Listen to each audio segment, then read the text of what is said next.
तो वो लीवर हमने तो क्या ठीक किया, ये वाला जी, यहाँ वाला हम लीवर भी नहीं किया, यहाँ पॉइंट होता है ये एक, वो ठीक किया, वो कहते जी आपका फैटी लीवर ठीक हो गया। अच्छा वो एक ने क्वेश्चन किया, अच्छा जो यहाँ वाला दर्द निकालते हो पॉइंट कहाँ देते हो, मैं किसी sir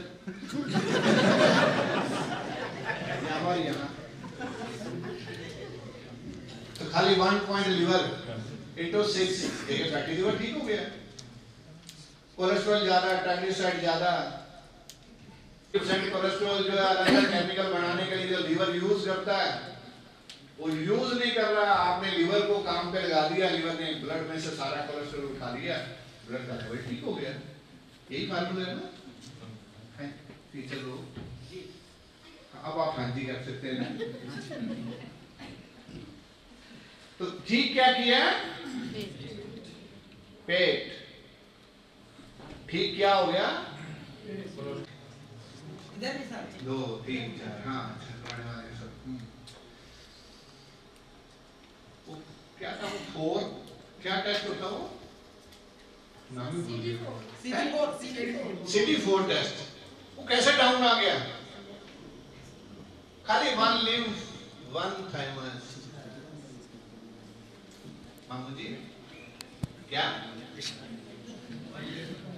1 lymph 1 thymus into 6, that's it। और CD4 टेस्ट जो है डे बाय डे। तो ऐसे ऐसे कितने केस होंगे, मुझे मुश्किल हो जाएगा, कहानी बहुत लंबा, सारी रात बैठ सकते हैं ऐसे, आप लिखते रहे मैं लिखाता रहूंगा, ट्रीटमेंट बताता रहूंगा। कुल मिला के जो मैं बात, आप ये जो नए बैठे हैं जिन्होंने कल से परसों से जब से भी 6 महीने लगा, अगर नेवल ठीक कर दिया, मुझे नहीं लगता कोई कमर का दर्द, कोई सर्वाइकल दर्द, कोई कुछ रह जाएगा आपका ठीक करना। हम कभी कभी क्या करते हैं, सीधे जाते हैं व्हाट्सएप पे,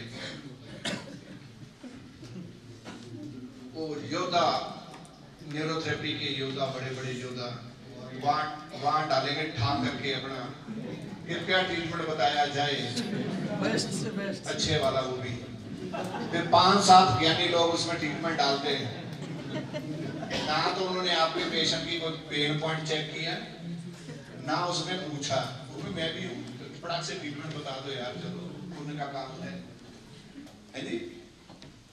तो योद्धा सब ट्रीटमेंट बताते हैं उसमें, लेकिन अपना पेशेंट खाली आप खुद चेक करो, 80-90% डिजीज खाली पेट ठीक करने से। मैं अपना डॉक्टर साहब को सम्मानित करने जा रहे हैं, एक बार भी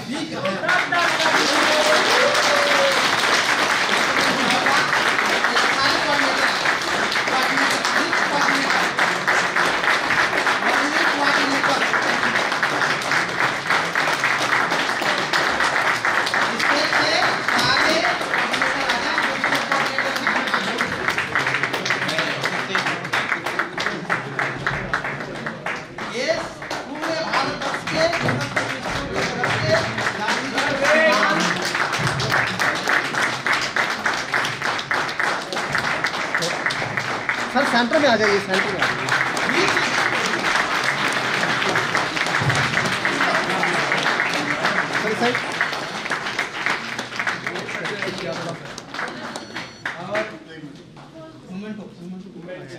सब इधर देखो सर।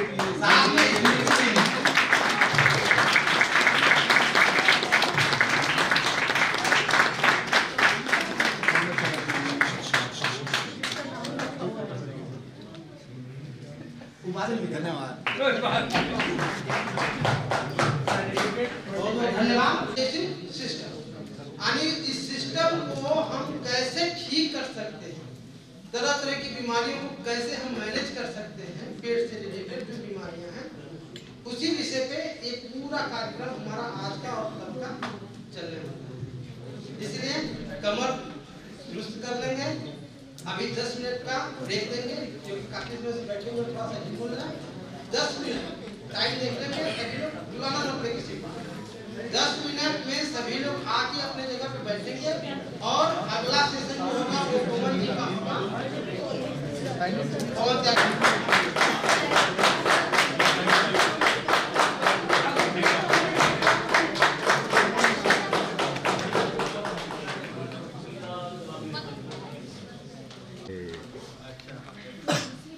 यहाँ पे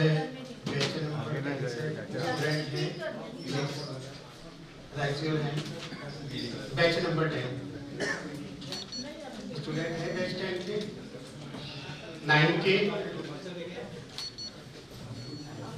वेरी गुड। देखिए आज का जो ये लेक्चर मुझे डिलीवर करने के लिए यहाँ पे बोला गया है, हमारे पास बहुत सारी फैकल्टीज हैं और भी, तो सभी को थोड़ा थोड़ा पार्ट डाइजेस्टिव सिस्टम का यहाँ पे एक्सप्लेन करने के लिए। डाइजेस्टिव सिस्टम का खाली हमें पार्ट एक्सप्लेन नहीं करना, उसके रिगार्डिंग डिजीजेस जो है, क्योंकि हमारा मेन कॉन्सेप्ट तो डिजीज है ना, लेकिन डिजीज को पढ़ने के लिए हमें एनाटॉमी थोड़ी उसकी नॉलेज होनी चाहिए और थोड़ी फिजियोलॉजी की। क्योंकि अगर एनाटॉमी हमें ये पता हो कि कोई चीज अगर फॉर एग्जांपल हमें हरिद्वार आना है तो हरिद्वार का कौन सा वो परफेक्ट प्लेस है जहाँ पर न्यूरोथेरेपी टीम इकट्ठी होगी, तो इस चीज की जानकारी तो हमें चाहिए ना, तभी तो हम यहाँ पे आके उसका प्रॉफिट ले पाएंगे लेक्चर का, या जो हमारे मेंबर्स हैं उनके साथ में जो भी हमने गॉसिप्स करने हैं, मीटिंग्स करनी है। सो इसी तरह से उसके लिए अगर हमें कोई भी डिजीज पढ़नी है तो थोड़ी सी उसकी एनाटॉमी हमें जानना जरूरी है। और एनाटॉमी के साथ में क्योंकि जो केमिकली रिएक्शंस हैं उनके बारे में भी थोड़ी नॉलेज होनी चाहिए। बाकी तो न्यूरोथेरेपी को गुरुजी ने इतना सरल बनाया हुआ है कि अगर न्यूरोथेरेपी की बुक अगर हम पढ़ लेते हैं तो हमें कुछ भी ना पढ़े तो भी हम कई सौ बीमारियों को तो ऐसे ही ठीक कर लेते हैं। तो यहाँ पे जो आप एक पिक्चर देख रहे हैं डाइजेस्टिव सिस्टम, मैं थोड़ा सा रिकैप इसका दे देता हूँ, बाकी तो सबके अलग अलग हैं। मैं तो बहुत छोटा सा पर्सन हूँ इस लाइन में, मेरे से घने बड़े एक्सपर्ट जो हैं वो मेरे बाद में आएंगे, ठीक है। तो ये जो मेरा स्टार्टअप है, खाली मेरा काम स्टार्टअप करना है, मेरा बहुत बड़ा रोल उसमें। तो ये जो अभी आप देख रहे हैं ये एक सिस्टम है डाइजेस्टिव सिस्टम। अब डाइजेस्टिव सिस्टम में आप लोग देख रहे हैं यहाँ पे कि हमें कुछ एक तो स्ट्रक्चर है होलो, मतलब एक खाली पाइप जैसे स्ट्रक्चर है जिसे हम कहते हैं एलिमेंट्री कैनाल, ठीक है, एलिमेंट्री कैनाल। और एलिमेंट्री कैनाल के साथ में मतलब एलिमेंट्री कैनाल क्या होगी, हमारा न्यूरोथेरेपिस्ट, हमारे सेंटर में जो एक न्यूरोथेरेपिस्ट होता है वो क्या हो गया, एलिमेंट्री कैनाल। लेकिन सारा प्रोसेस कंप्लीट होने के लिए वहाँ पे एक रिसेप्शन भी चाहिए, वहाँ पे थेरेपिस्ट भी चाहिए। तो ये क्या आ गया, जो आसपास में इसमें सपोर्टिव ग्लैंड्स हैं उन्हें क्या बोलेंगे, एसेसरी ग्लैंड्स। तो ये कौन है, ये हमारे वो थेरेपिस्ट हैं जो हमारे इस डाइजेशन में हमारी मदद करते हैं, जो सेंटर को चलाने में हमारी मदद करते हैं, ठीक है। अगर इन सब का कॉम्बिनेशन प्रॉपर है तो हमारा सिस्टम बिल्कुल ओके चल रहा है। और अगर प्रॉपर नहीं है, क्योंकि थेरेपिस्ट ये सोच जाए कि डॉक्टर साहब सवेरे से शाम तो काम कराए जा रहे हैं, अपने पल्ले तो कुछ बढ़ नहीं रहा है। और अगर न्यूरोथेरेपिस्ट की खटक जाए तो वो भी तो कहते हैं कि इसने भी मुझे तंग कर रखा है, तो मतलब किसी एक के बिगड़ने से ही हमारा सिस्टम बिगड़ जाएगा। उसमें भले ही आउटसाइडर है जो रिसेप्शन पे बैठा हुआ है, लेकिन रोल वो भी उतना ही प्ले कर रहा है जितना एक न्यूरोथेरेपिस्ट कर रहा है, जितना एक थेरेपिस्ट कर रहा है। सेम रोल जो है वो एक उस रिसेप्शन का भी है, भले ही वो आउटसाइडर पर्सन है, ठीक है। तो अब हम यहाँ पे क्या करेंगे, क्योंकि हमें अपना सेंटर अच्छे से चलाना है, तो अब सेंटर की वजह हम यहाँ पे कहाँ पहुंच जाएंगे, डाइजेस्टिव सिस्टम पे, क्योंकि हमें अपनी बॉडी अच्छे से चलानी है, ठीक है। और वो बॉडी क्या है, डॉक्टर लाजपत राय मेहरा, क्योंकि उन्हीं के रूल हैं जिन्हें हम खाली फॉलो कर रहे हैं। उन्होंने इंस्ट्रक्शंस दी हैं, हम फॉलो कर रहे हैं। और ये पेड़ देखो कितना बड़ा होता जा रहा है, कितना बड़ा पेड़ हो चुका है। तो जब हम बच्चे थे अब थोड़े से बड़े होते जा रहे हैं, तो हम पे भी फल लगते जा रहे हैं, क्योंकि आगे से हमारी भी प्रोडक्शंस चल रही है। तो अब हम शुरू करते हैं topic digestive system. Digestive system में आप लोग देखेंगे सबसे पहले जो है वो बक्कल कैविटी आ रही है। बक्कल कैविटी मतलब ये जो हमारी ओपनिंग है, ओपनिंग जो है लिप से स्टार्ट होके, तो ये बक्कल कैविटी की स्टार्टिंग है। उसके बाद जो एलिमेंट्री कैनाल खत्म होगी वो खत्म होगी एनस पे, ठीक है। तो इसके बीच में क्या क्या प्रोसेस चलेंगी वो चीजें आज हमने सबको बतानी है। सबसे पहले आप ऊपर पिक्चर देखेंगे तो मुंह से स्टार्टअप हुआ, उसमें हमने खाने को चबाया, खाना चबाने के बाद में खाना जो है ओसोफेगस में गया, फेरिंग्स में गया, फेरिंग्स से ओसोफेगस में गया, ओसोफेगस से फिर स्टोमच में गया। अब कंडीशन क्या है कि मुंह में तो खाली हमने बक्कल कैविटी में क्या किया था, उसको दो तरह का हमारा डाइजेशन होता है, एक मैकेनिकल और एक केमिकल, बायोकेमिकल कहते हैं, या एक होता है मैकेनिकल। मैकेनिकल में क्या होता है कि जो हम चबाते हैं, खाने को चबाते हैं, वो एक मैकेनिकल प्रोसेस है, मैकेनिक वाला, ठीक है, वो एक मैकेनिकल प्रोसेस है। और दूसरा पेट में जो चर्निंग होती है, जो हमारी बॉडी है, पेट के जो 3 पार्ट आएंगे ना, उसमें आप लोग पढ़ेंगे, फंडस है, कार्डियक रीजन है, बॉडी है और पाइलोरिक रीजन है, ठीक है। तो उसके अंदर जो चर्निंग होती है, खाने की मिक्सिंग होती है, वो भी क्या है, मैकेनिकल प्रोसेस है, ठीक है। अब इसमें एक चीज आप और देखेंगे कि जो हमारा, हम लोगों ने एक चीज पढ़ी ना, स्केलेटल मसल, ठीक है, स्केलेटल मसल हम लोगों ने पढ़ा है। तो जो हमारा इसोफेगस का पार्ट है, इसोफेगस का कुछ पार्ट जो है वो स्केलेटल, ऊपर से लेके और स्केलेटल इसोफेगस तक का जो पार्ट है वो स्केलेटल वर्किंग में आएगा। स्केलेटल मसल मतलब जो हमारी इच्छा से काम करेंगी, ठीक है। और फिर जो इंटरनल या विसरल ऑर्गन्स है, या विसरल मसल्स हैं, या स्मूथ मसल्स है, फिर उनकी प्रोसेस होगी। तो स्केलेटल मसल्स पे तो जितनी भी प्रोसेस होगी वो हमारी इच्छा से होगी, ठीक है। और जो विसरल ऑर्गन्स हैं या विसरल या स्मूथ मसल्स हैं, उन पे बॉडी की अपना जो कंट्रोल है, अब वो कंट्रोल कौन करता है, ब्रेन, ठीक है। वो फिर सारा का सारा उसके अंदर में चला जाएगा। तो पेट के भी हम 4 रीजन पढ़ेंगे जो कि सुनील सर ने बताने हैं। उसके बाद में हमारी इंटेस्टाइन आएगी। इंटेस्टाइन में भी आप लोगों को पता है कि इंटेस्टाइन में स्मॉल इंटेस्टाइन भी है और लार्ज इंटेस्टाइन भी है। अब स्मॉल और लार्ज इंटेस्टाइन में क्या फर्क पड़ेगा? स्मॉल इंटेस्टाइन का मतलब डायमीटर जो है उसका जो वॉल्यूम है वो कम है, so that's we are saying here small intestine. लेकिन जितना भी एब्जॉर्प्शन होगा, एब्जॉर्प्शन जो शुरू होगा वो पेट से शुरू हो जाएगा और लार्ज इंटेस्टाइन तक चलेगा। जो कि अभी थोड़ी देर पहले आवाज चल रही थी ना, B12, वो लार्ज इंटेस्टाइन में एब्जॉर्ब होगा। मेरा काम तो बक्कल कैविटी में खाने को चबाना है, 30% कार्बोहाइड्रेट डाइजेस्ट करूंगा मैं केवल, जो मेरे हिस्से में आया। मैंने 30% कार्बोहाइड्रेट डाइजेस्ट करना है, वो भी कार्बोहाइड्रेट कौन सा? स्टार्च, कुक्ड, ठीक है। बाकी तो सुनील जी ने डाइजेस्ट करवाना है पेट में, इंद्रजीत सर ने एब्जॉर्ब करवा देना है इंटेस्टाइन में, और जो हेल्पिंग हैंड में रोल प्ले करेंगे, मानवी मैम है, नीतू मैम, ठीक है, तो वो उनका काम है। अब अपने टॉपिक पे आते हैं, बक्कल कैविटी। एक छोटी सी यहाँ पे कुछ स्लाइड्स मैंने उसमें कलेक्ट किए हैं, शायद वो आप लोगों को काफी कुछ हद तक हेल्प प्रदान करेगी। लीजिए जी, बक्कल कैविटी हम लोग स्टार्ट कर रहे हैं, लेकिन सबसे पहले हम लोग बक्कल कैविटी में अगर कोई डिजीज आएगी तो उसे ठीक कैसे करेंगे, क्योंकि हमारा कॉन्सेप्ट तो डिजीज है ना। अब डिजीज को ठीक कैसे करेंगे? तो हम तो न्यूरोथेरेपिस्ट हैं भाई, हमने मेडिसिन तो कोई देनी नहीं है, हम तो कौन है? न्यूरोथेरेपिस्ट। और एक डिजीज को ठीक करने के हम पे प्रोसीजर क्या ही है। सबसे कमाल की चीज क्या है कि एक डिजीज को ठीक करने के हमारे पास में प्रोसीजर कई होंगे, और वो कैसे होंगे वो मैं बताऊंगा यहाँ, क्योंकि गुरुजी ने बनाया इतना ही किया न्यूरोथेरेपी को।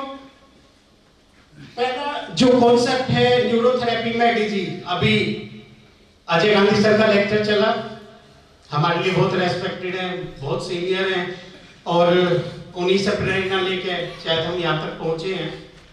ठीक है, क्या था? नेवल।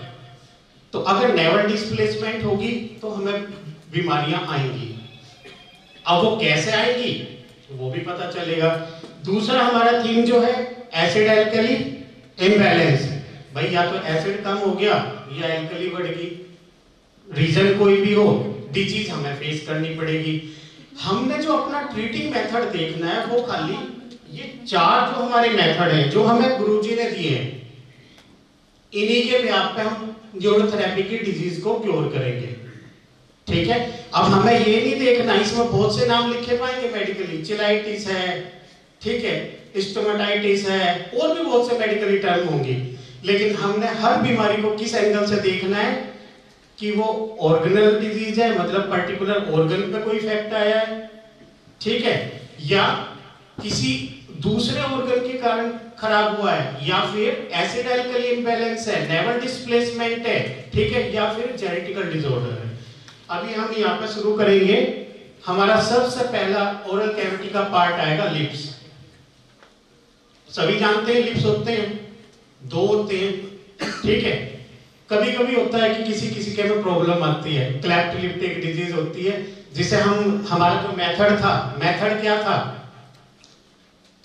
अगर जेनेटिकल या हेरिडिटरी डिसऑर्डर है तो उसमें एक मेथड हमारा आया हुआ है ना। तो अगर कोई प्रॉब्लम आ गई, किसी के लिप्स में प्रॉब्लम आ गई, क्लेफ्ट हो गया, तो भाई रेयरली इस तरह के केसेस मिलते हैं, तो उन्हें हम मैनेज भी कर लेते हैं। लेकिन उनके लिए हम मैनेज क्या करते हैं, हमने कोई मेडिसिन थोड़ी ना देनी है, हमने क्या करना है, हमारा सिंपल से जीन्स चेंज फॉर्मूले उन्हें अप्लाई करने, पेशेंट को रिजल्ट आ जाना है, पेशेंट में बेटरमेंट आ जानी है। और मेरे हिसाब से जो इस लाइन में और उस पीछे कुछ लोग बैठे हुए हैं उन्होंने ठीक भी किए होंगे। इस लाइन में जो लोग बैठे हैं उन्होंने ठीक भी किया, क्योंकि एक जो लिप्स का डिसऑर्डर, अभी हम जेनेटिकल पे बात कर रहे हैं, तो जेनेटिकल डिसऑर्डर में एक क्रोमोसोम नंबर 13 पे भी एक डिसऑर्डर बना हुआ है, पटाउ सिंड्रोम। क्रोमोसोम नंबर 13 वो ट्राइसोमी क्रोमोसोम है। मैंगोलिज्म तो आप सब जानते हैं, वो भी एक ट्राइसोमी डिसऑर्डर है, और पटाउ सिंड्रोम भी एक ट्राइसोमी डिसऑर्डर है। उसमें डिसऑर्डर में क्या आएगा, क्लेफ्ट लिप भी आएगा, क्लेफ्ट पैलेट भी आएगा, स्पाइना बाइफिडा भी आएगा, ठीक है। तो अगर हमें जेनेटिकल डिसऑर्डर है तो हम जेनेटिकली इजीली सारे न्यूरोथेरेपिस्ट मैनेज कर सकते हैं ना। अगर किसी ने नहीं किया है तो भी हम कर सकते हैं, because we have a base on neurotherapy. और न्यूरोथेरेपी क्या कहती है कि कोई भी डिसऑर्डर अगर जेनेटिकली प्रूव हो रहा है तो उसे हम इजीली जीन्स चेंज के हमारे 3 फॉर्मूले हैं, उनके बिहाफ पे मैनेज कर सकते हैं। बस उससे पहले हमें करना क्या है, एक बार नेवल की सेटिंग करनी है या पेट की सेटिंग करनी है, ठीक है। सर प्लीज थोड़ा सा आगे जाए। नेक्स्ट। तो लिप्स का दूसरा नाम क्या है, लेबियम। मेडिकली टर्म में इसे लेबियम बोलते हैं। Labium is the second name of lips, या मेडिकली अगर हम वर्ड यूज करेंगे दैट्स लेबियम। अब सभी के पास 2 हैं, सबको अपने अपने का एहसास है। इसके बाद में जो पहला पार्ट इसकी एंट्री होगी वेस्टिब्यूल। अब ये वेस्टिब्यूल क्या है, जो दांतों के और लिप्स के बीच का स्पेस है, ठीक है, और एक बीच में एक स्ट्रक्चर जुड़ी हुई है जो गम्स के साथ में हमारे लिप्स को जोड़ती है, उसे बोलते हैं फ्रेनुलम, लेबियम फ्रेनुलम। सभी को पता है, कुछ लोग जानते हैं, दांतों के बीच में जीभ घुमा लें दांतों के आगे की तरफ तो पता चल जाएगा। बाकी कुछ लोग जानते होंगे इसे टोबैको चैम्बर भी कहते हैं। तो सब अपने अपने हिसाब से आइडिया लगा लेना। टोबैको चैम्बर तो जान गए ना, तंबाकू वाला, तो टोबैको चैम्बर भी कहते हैं, और इसको क्या बोलते हैं, जो स्पेस है वेस्टिबुलम। उसके बाद में लिप्स के कुछ डिसऑर्डर, जो एक डिसऑर्डर तो मैंने बोल दिया, दूसरा है कि अगर ड्राइनेस आ रही है लिप्स पे, नॉर्मली हम इंटरनल ऑर्गन के बिहाफ पे भी यहाँ पे डिसाइड करते हैं कि हमारे इंटरनल ऑर्गन किस तरह से काम कर रहे हैं। अगर लिप्स के अंदर ये आउटर पार्ट जो है ये इफेक्टेड है तो कहते हैं कि इंटेस्टाइनल डिसऑर्डर होते हैं, और जो ये बीच का पिंक वाला पार्ट अगर इफेक्टेड है तो स्टोमक डिसऑर्डर होते हैं। ये मतलब संभावना ली जाती है। तो लिप्स काम तो बहुत आते हैं, बोलने में भी मदद करते हैं, हमारा कुछ चीज को पकड़ने में भी मदद करते हैं, ठीक है। और जो ये वेस्टिब्यूल है ये हमारा जब हम खाना चबाते हैं तो उसमें भी काफी मदद करते हैं, क्योंकि खाना जब हम क्रश करते हैं दांतों से, जब भी जाड़ से हम क्रश करेंगे तो खाना जो है उसके अंदर और बाहर दोनों तरफ जाएगा, ठीक है। तो वहां पे भी लिप्स की जरूरत होती है। हमें गर्म ठंडा पता करने में भी लिप्स की हेल्प होती है। तो यहाँ पे क्या है कि हमारे सेंसरी रिसेप्टर्स भी हैं।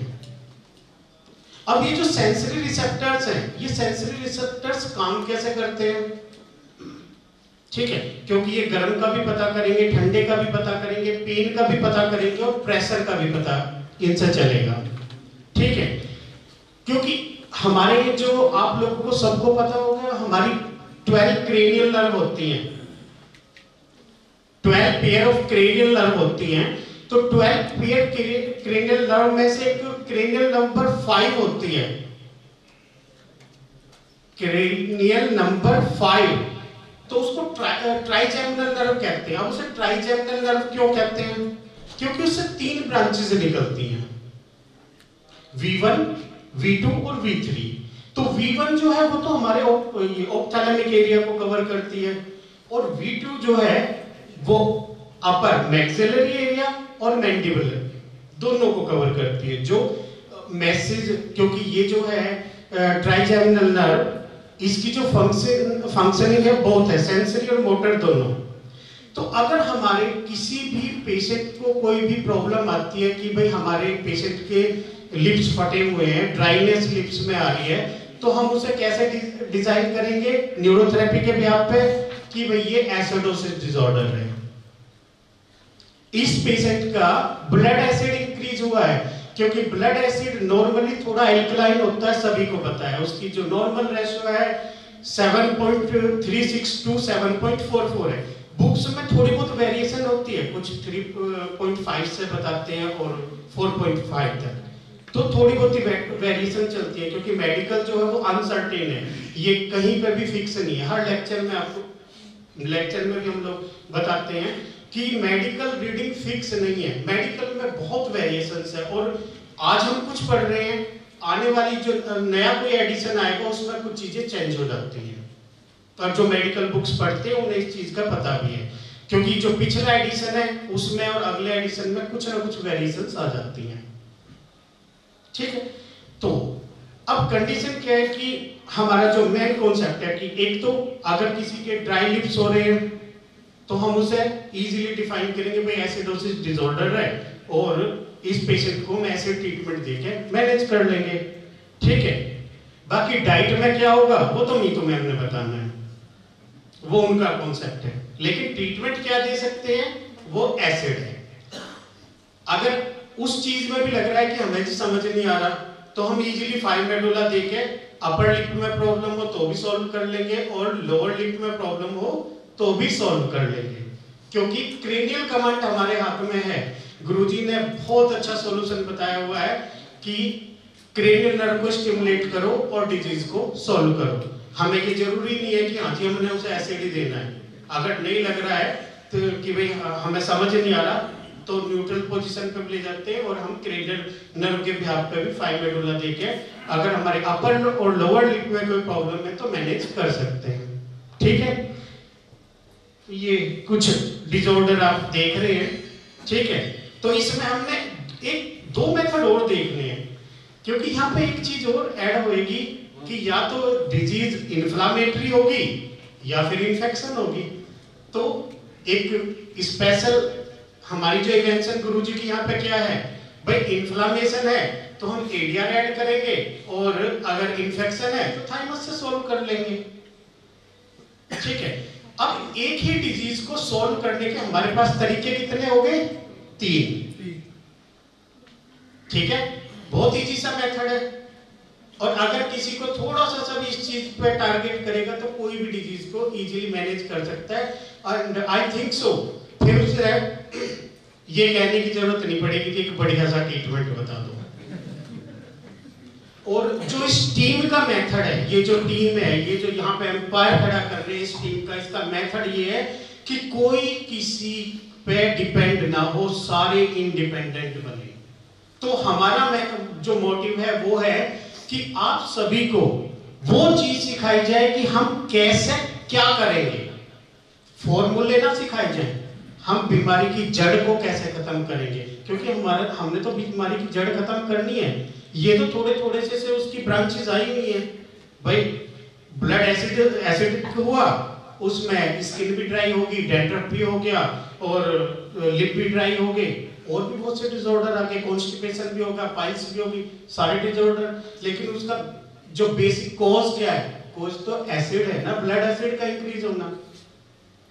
ठीक है, तो ये डिजीज आप लोग पढ़ लेना। शायद आप लोगों को इंद्रजीत सर ये स्लाइड प्रोवाइड करेंगे या नहीं, वो तो उनका मैटर है। ठीक है, तो सर प्लीज थोड़ा सा आगे बढ़े। चलिए कोल्ड शॉट वगैरह निकाल दीजिए और आगे जाइए। हाँ, एक ये एंगुलर चिलाइटिस, ये बहुत ज्यादा बीमारी फेमस है। इसमें क्या होता है, आप लोग देखते हैं कि बहुत से लोगों को ना एसिडिटी की सीवियर प्रॉब्लम होती है, और वो क्या करते हैं, एंटासिड खाए जाते हैं। फिर उनका B12 एब्जॉर्ब नहीं होता। क्योंकि B12 एब्जॉर्ब क्यों नहीं होता? सभी को पता है ना, B12 को एब्जॉर्ब करने के लिए क्या चाहिए?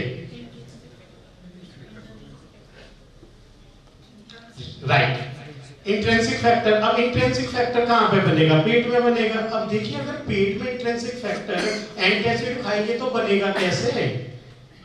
कि वो अप्रोक्सीमेट 0.3, ठीक है, वो फिर गैस्ट्रिक म्यूकोसा में काम करेगा।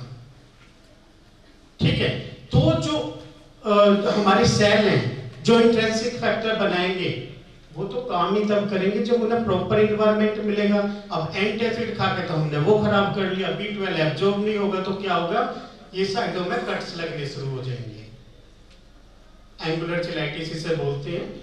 बीच में भी कट लग सकते हैं, साइडों में भी।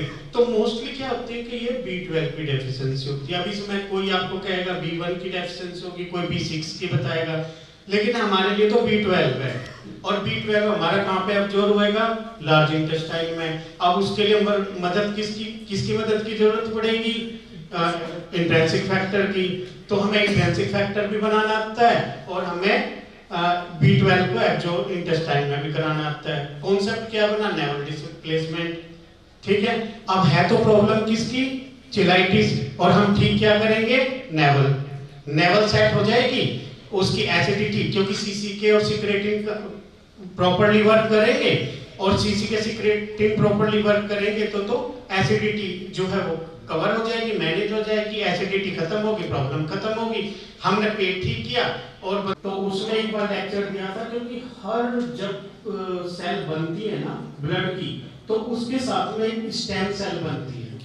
2 सेल डेवलप होते हैं एक ही टाइम में, तो एक स्टेम सेल और एक ब्लड सेल। इसी तरह से हमारी सारी बॉडी के अंदर स्टेम सेल होते हैं, और ये मैं नहीं कहता, stem cell specialist Anil sir, अगर कभी एक इसके न्यूरोसर्जन हैं वर्ल्ड फेमस, अनिल नाम है उनका, कभी उनका मौका मिले तो वीडियो देखना। उन्होंने इंटरव्यू में कहा हुआ है कि जो स्टेम सेल हैं वो हमारी पूरी बॉडी में होती हैं। ये जो सेल फिलिंग होती है, सेल फिलिंग क्या होती है? ये वही स्टेम सेल है। हम लोग क्या करते हैं, क्योंकि हमारी जो थेरेपी है वो ब्लड कंट्रोल बेस्ड थेरेपी है, इंपल्सिस बेस्ड थेरेपी है। वो करती क्या है? वो उन्हीं स्टेम सेल को स्टिमुलेट करती है।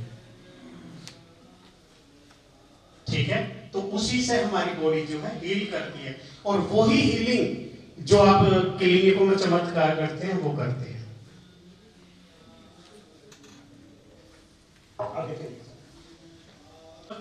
क्योंकि जो लिप्स हैं, लिप्स ट्राइसोमी डिसऑर्डर जो है 13 नंबर का जो हमारा क्रोमोसोम होता है, क्योंकि 46 क्रोमोसोम होते हैं सभी को पता है, उसमें 13 नंबर का जो क्रोमोसोम होता है वो होता है ट्राइसोमी। ट्राइसोमी का आप लोगों को पता है, अगर ना पता हो फिर बता देता हूं, क्योंकि इसमें एक क्रोमोसोम एक्स्ट्रा हो जाता है।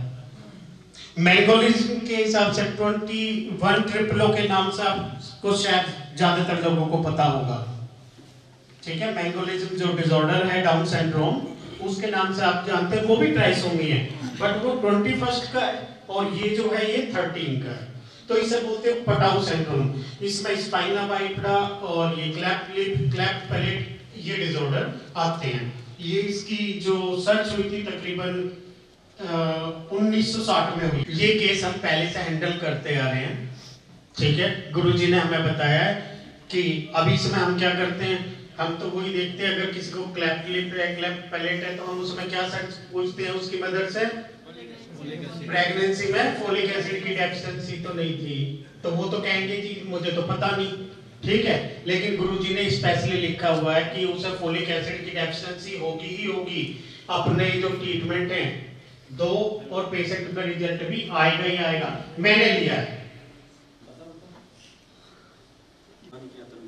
लेकिन करते हैं, हमारा टीथ पॉइंट है, अब टीथ पॉइंट क्या करता है, वो ब्लड फ्लो गेन कराता है, ठीक है। ब्लड फ्लो गेन कराएगा और ब्लड फ्लो गेन होगा तो क्या होगा, वो स्टेम सेल वहां पे भी है। बस इसमें प्रॉब्लम क्या है कि जैसे न्यूरॉन की स्ट्रक्चर चल रही है कि भाई उसका रीबर्थ नहीं है, इसमें जो एनामल है वो एक बार गया तो गया। हालांकि अभी रिसर्च हुई है, क्योंकि जो हमारा डेंटिशन है वो होता है डायफोयाडोंट। डायफोयाडोंट का मतलब 2 तरह के हमारे टीथ होते हैं, एक मिल्क टीथ और एक परमानेंट टीथ। सभी को पता है, बच्चों के मिल्क टीथ आते हैं, ठीक है, वो मेरे हिसाब से 6 महीने से शुरू हो जाते हैं, फिर वो धीरे धीरे करके 2-1 साल तक कंप्लीट होकर 2-3 से 6 साल तक फिर वो टूट जाते हैं, फिर परमानेंट टीथ आते हैं। वो कितने होते हैं, तो इसे बोलते हैं डायफोयाडोंट, मतलब 2 तरह के टीथ जो 2 बार आते हैं। तो 20 टीथ ऐसे होते हैं जो लाइफ में 2 बार आते हैं, और जो 12 टीथ होते हैं वो एक ही बार आते हैं। तो उन्हें क्या बोलते हैं, जो एक बार आते हैं मोनोफायोडोंट, और जो लाइफ में 2 बार आते हैं उन्हें क्या बोलते हैं, डायफायोडोंट। और जो बार बार आते हैं, ऐसे भी तो है ना, क्योंकि अभी किसी ने एक आर्टिकल डाला हुआ था कि रिसर्च हो रही है कि ये पॉलीफायोडोंट का भी प्रोसेस चल रहा है, मतलब बार बार आ सकते हैं। स्नेक में आते हैं, क्योंकि आजकल इंसान भी सांप से कम नहीं रह गए, तो वैज्ञानिकों ने सर्च कर दी है, ठीक है। तो उसमें बार बार आते रहते हैं, टूटते रहते हैं, आते रहते हैं।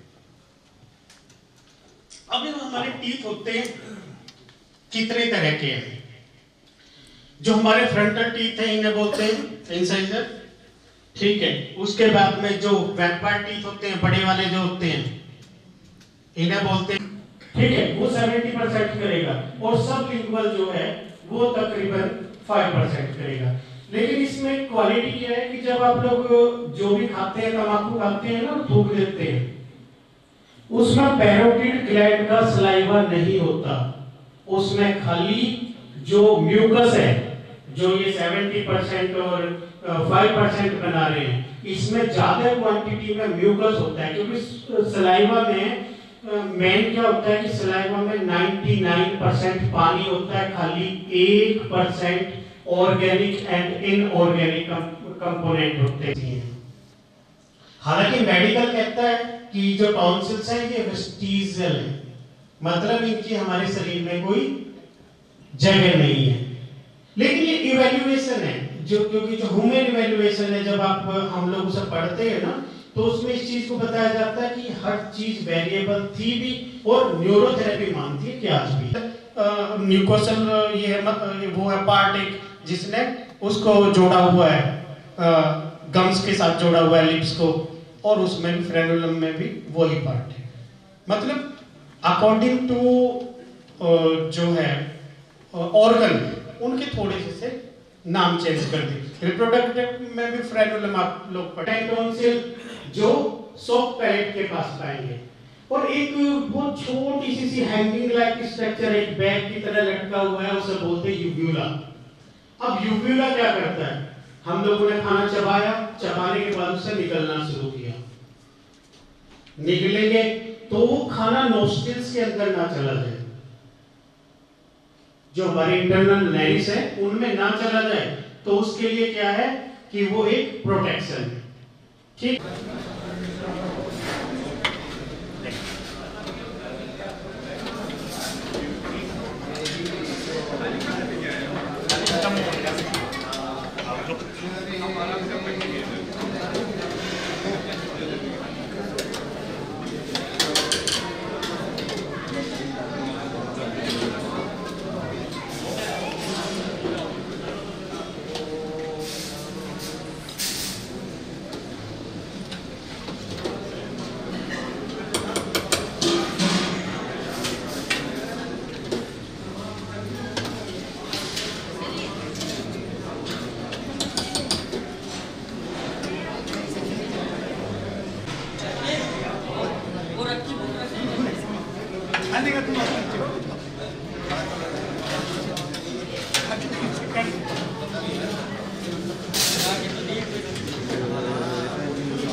साल की बेटा हो गया 2-2.5 साल का। सरदार का क्या? सरदार बहुत बढ़िया, सरदार पीछे 2-3 क्रांतियाँ हुई, सारे दर्द होगी, जिला बताने छोटी उम्र है, फिर उसके बाद पूरे काम सब लोग भी झूठ नहीं बोलते कि मैंने देखा, मैं नहीं बोलती कि मैंने देखा। कहती हूँ ये मेरा लाइफ का पहला केस है, ठीक है। मैं अच्छे से बैठ अटेंड करने की कोशिश करती हूँ, मैं झूठ नहीं बोलती कि मैंने ऐसा ठीक कर।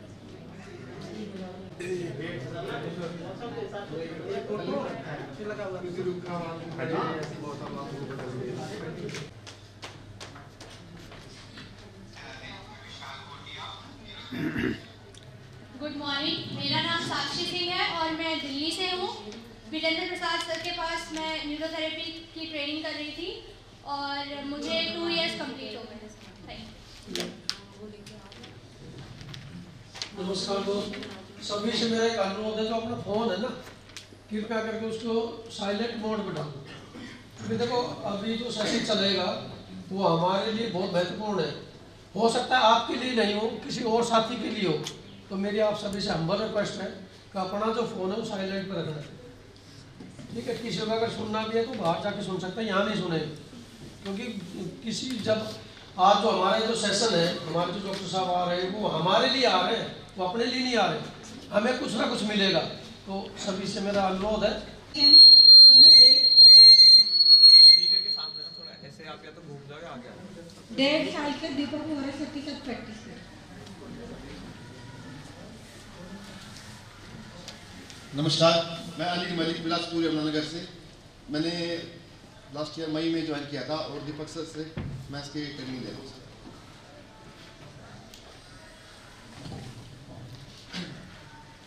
गुड मॉर्निंग, मेरा नाम अलौकिक राय है और मैं BCH लेवल में अभी स्टूडेंट हूँ और मैं मीतू मैम के अंडर न्यूरोथेरेपी कोर्स कर रहा हूँ। Thank you.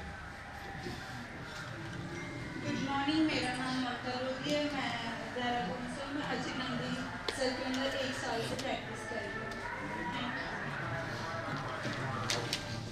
नमस्कार स्टूडेंट, मेरा नाम श्री कुमार है, मैं कैंपस से जॉब करता हूँ और मैं न्यू फोरा के स्टूडेंट हूँ।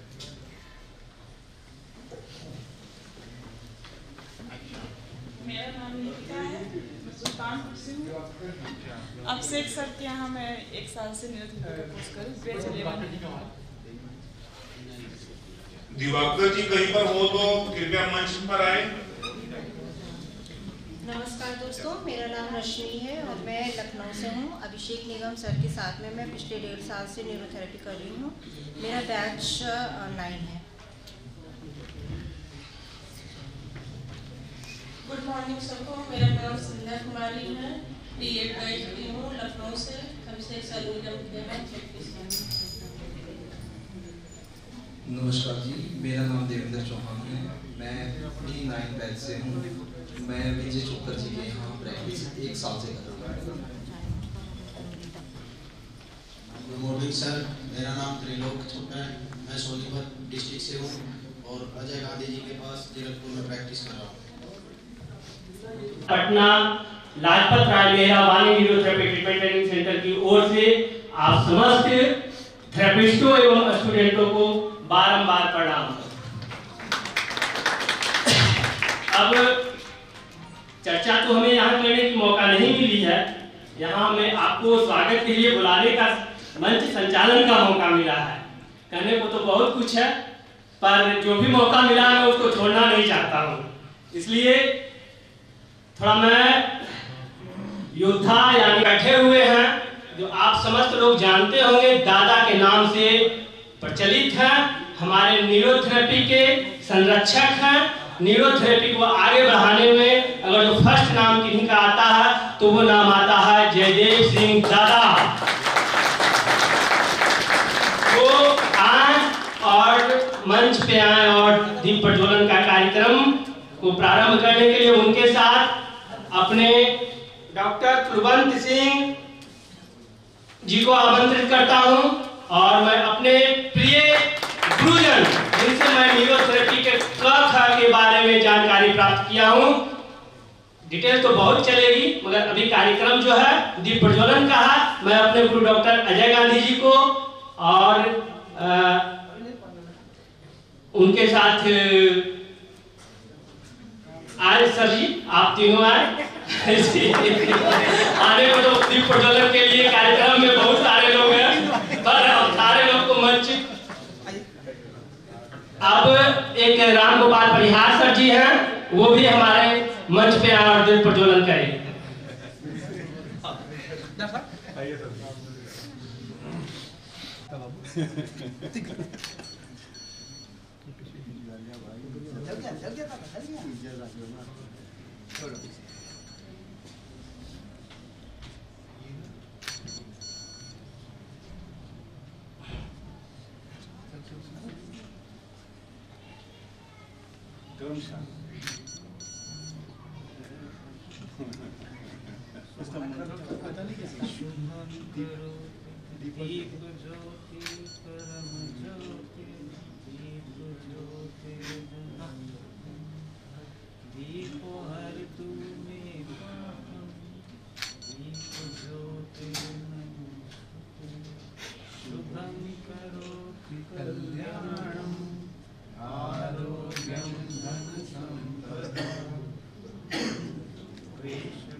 कार्यक्रम को आगे बढ़ाते हुए माल्यार्पण की ओर गुरु जी का माल्यार्पण सभी मिल करके करेंगे।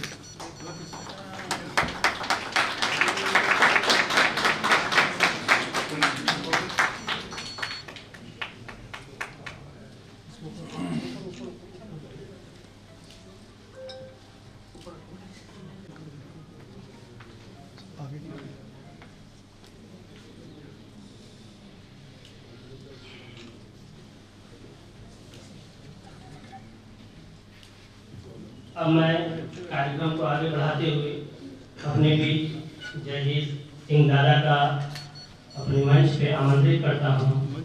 ये आए, गुरु जी को भी मैं मंच पे आमंत्रित करता हूँ, ये मंच पे आए और अपने मंच की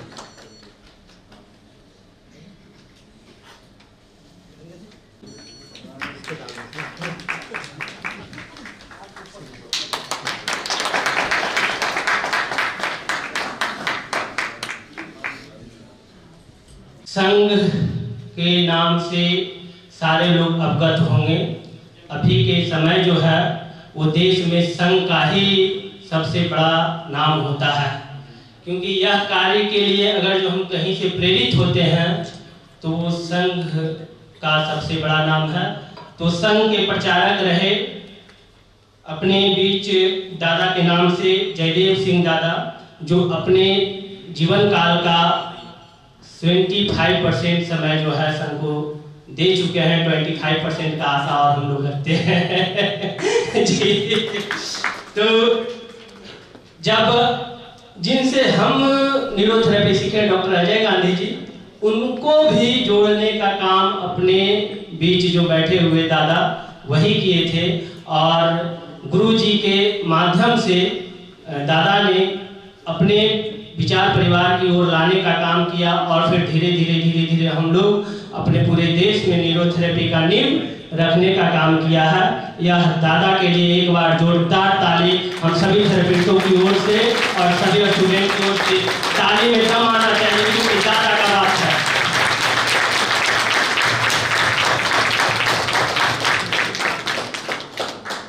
अब अपने बीच बैठे हुए हैं कुलवंत सिंह भाव, ये भी अभी अपने बीच परिचय के मुहताज नहीं है, पर जो हम लोग का परिचय करवाना अपना दायित्व बनता है। यह associate professor surgeon government of medical college Jammu Kashmir scenery Jammu Kashmir, professor अध्यक्ष एनएमओ जम्मू कश्मीर लद्दाख, और संयोजक है संस्कार आयाम सेवा भारती जम्मू कश्मीर। इनका भी जोरदार स्वागत होना चाहिए। ताली की गड़गड़ाहट थोड़ा जोर से हो, क्योंकि हम लोग तालियां तो बजाते हैं, पर इसमें क्या लाभ है ये बहुत बड़ा हम लोग का गुण छुपा होता है इस तालियां बजाने में। जैसे कि हम लोग भी थेरेपिस्ट हैं तो कुछ कुछ प्रयास करते हैं कि सारा लोड हम ना लें, कुछ कुछ लोड जो है हम पेशेंट पे भी दें। यह प्रयास इसलिए होता है क्योंकि थेरेपिस्ट को मेहनत बहुत काफ़ी करना पड़ता है, आप लोग अपने लिए भी और दादा और डॉक्टर साहब के लिए भी।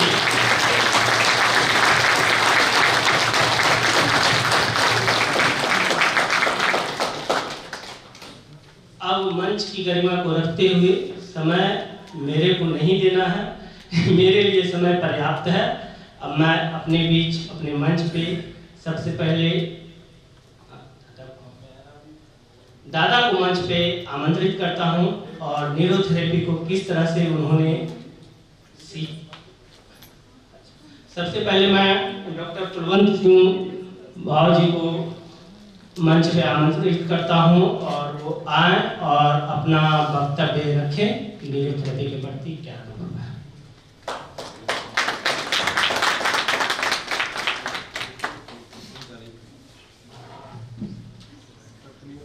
ये लाइट ऑफ करा दो, येलो वाली। सभी को नमस्कार।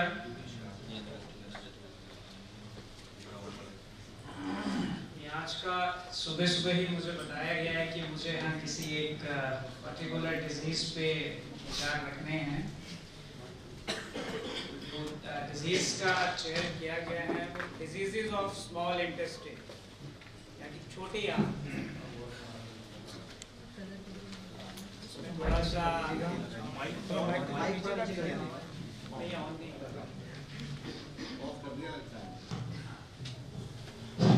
जी धन्यवाद। न्यूरोथेरेपी पॉइंट ऑफ व्यू से इसमें किस तरह से प्रेजेंट कर पाऊंगा मैं, उससे मैं पहले ही क्षमा मांगता हूं कि मैं एलोपैथिक पॉइंट ऑफ व्यू से इसको ज़्यादा सही तरीके से रख पाऊंगा। बट जहां जहां मुझे लगेगा कि न्यूरोथेरेपी या होलिस्टिक अप्रोच इसमें ज़्यादा बेनिफिशियल हो सकती है एलोपैथिक पॉइंट ऑफ व्यू से, क्योंकि मेरा ऐसा मानना है कि पिछले 200-300 साल में एलोपैथी ने एक पैराडाइम जो है डेवलपमेंट किया है। हम जेनेटिक लेवल तक पहुंच गए हैं, कंजेनिटल एनॉमलीज की तह तक पहुंच गए हैं, अदर वे देखें तो चांद तक पहुंच गए हैं, मार्स पे भी पहुंचने वाले हैं और सूर्य की तरफ भी अब हमारे पैर अग्रसर हो गए हैं। बस कुछ ही वर्ष पहले, अभी थोड़े दिन पहले ही एक घटना हुई थी, संपूर्ण विश्व जो है उससे ग्रसित हुआ। एक छोटा सा जीवाणु कीट आया कोरोना और समस्त विश्व की डेवलपमेंट को हिला के चला गया। सो इससे हमें यही लगता है, यही मिलता है कि कुछ ना कुछ कमी है अभी भी इतनी डेवलपमेंट के बाद भी। तो व्हाट नेक्स्ट? तो ऐसा लगता है कि जो बाकी आयाम हैं हमारे पास एलोपैथी के अलावा, वेद आयुर्वेदा, वेद यूनानी, सिद्धा, homeopathy, neuropathy and other ways of medicinal treatment, तो एक होलिस्टिक अप्रोच चाहिए, because allopathy is not complete. तो आज मुझे बहुत अच्छा लग रहा है यहाँ आके इतने सारे यंगस्टर्स को देख के कि वो इस प्रकार की मेडिसिनल ब्रांच में इंटरेस्टेड हैं, इसको आगे बढ़ाना चाहते हैं। मेरी शुभकामनाएं हैं। मैं चाहता हूं कि ये और अच्छे से आगे बढ़े और डेवलप करें, इस पे और शो दो और कॉलेजेस खुलें और नए से नए बच्चे आएँ। सरकार का भी इसमें थोड़ा सा हेल्प हो ताकि हम एक हॉलिस्टिक इंटीग्रेटेड, जो आजकल एक न्यूरोपैथी और समथिंग इस तरह के टर्मिनोलॉजीज अब स्टार्ट हो गई हैं, तो ऐसा लगता है कि अब इसमें एक्सेप्टेंस आने वाली है आने वाले समय में। चलिए, बोलने को तो बहुत कुछ है, अब मैं अपने पर्टिकुलर जो विषय मुझे दिया गया है उस पर बोलना चाहूँगा। छोटी आंत की जो बीमारियां हैं उस पर मैं थोड़ा प्रकाश डालूंगा। इसको हम 4 भागों में किसी भी डिजीज को डिवाइड करते हैं। उसकी इटियोलॉजी जो होती है, जो उसके कारण होते हैं, उसके रीजंस होते हैं कि ये डिजीजेस क्यों होती हैं। इसमें एक पहला आ जाता है कंजेनिटल एनॉमलीज, यानी कि जो जेनेटिक डिफेक्ट से होती हैं, जो बचपन से ही नवजात शिशु में पाई जाती हैं।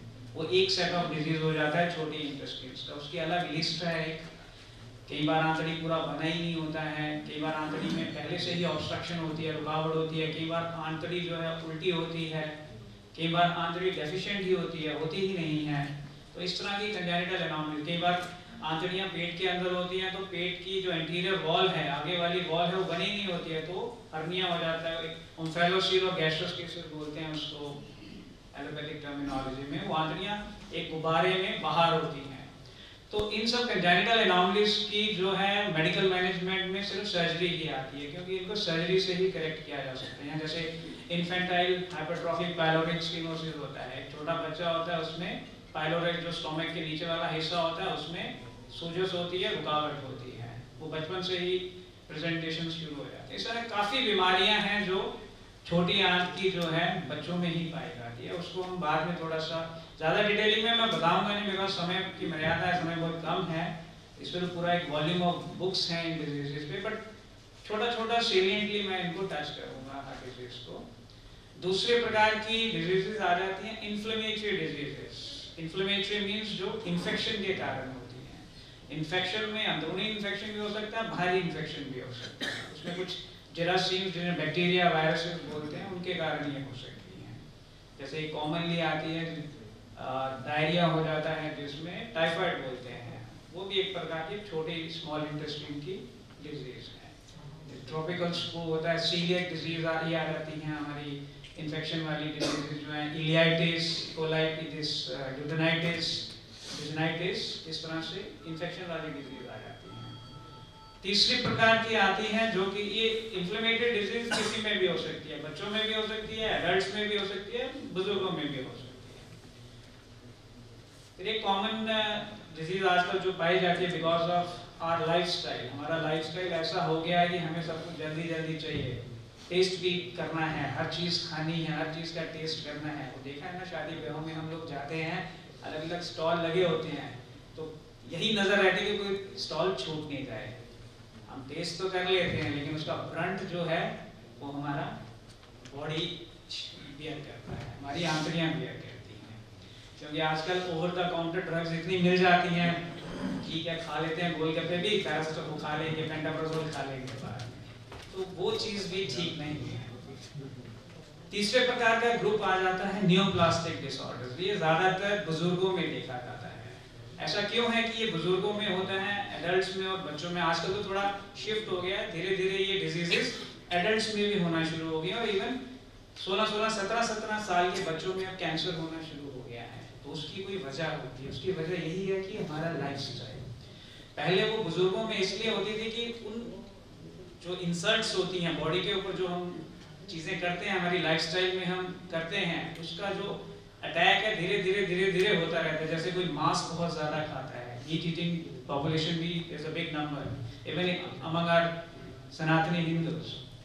तो वो धीरे धीरे धीरे टॉक्सिन्स कलेक्ट होते रहते हैं, अटैक करते रहते हैं छोटी आंत की जो है सेल्स पे, और over a period of time 20, 30, 40 years में वो मैलिग्नेंट चेंजेस आ जाते हैं, उसमें कैंसर हो जाता है। बट आजकल का लाइफस्टाइल ऐसा हो गया कि छोटे छोटे बच्चों से ही शुरू हो जाता है वैसा लाइफस्टाइल, और ओवर जनरेशंस इतना ज़्यादा हो गया है ये कि अब जेनेटिक लेवल पे भी ये एक्ट कर चुका है। तो यंग बच्चों में हम देखते हैं 16, 17, 18 साल के बच्चों में ये कैंसर की बीमारियां आ जाती हैं। चौथा जो ग्रुप है मेजर वो है ट्रॉमेटिक। चोट लगती है, एक्सीडेंट्स होते हैं, आजकल फास्ट लाइफस्टाइल है, सबको कार चाहिए, तेज चलाना है, इतने ज़्यादा trains and all that traffic, her cheese fast है, तो उसमें एक्सीडेंट लेवल भी बहुत ज़्यादा हाई हो गया और इंजरीज भी हो जाती हैं। आजकल सब कुछ मशीन से हो जाता है, ड्रिलिंग करना है मशीन करो, हर चीज़ मैकेनिकल है, तो उससे लेवल ऑफ इंजरीज भी हैं, जो फ्रीक्वेंसी ऑफ इंजरीज भी हैं वो बहुत ज़्यादा इंक्रीज हो गई। तो उसमें पेट भी उससे कोई अलग नहीं रहता है, उसमें पेट में भी इंजरीज आती हैं, उसमें छोटी आंतड़ी में भी इंजरी हो जाती है, और देन उसकी फर्दर प्रेजेंटेशन और treatment. Before I start single diseases जो मेन डिजीजेज हैं, थोड़ा सा बेसिक्स मैं बताना चाहूँगा। एनाटॉमी जो होती है कि छोटी आंतड़ी कैसी होती है और कहाँ होती है।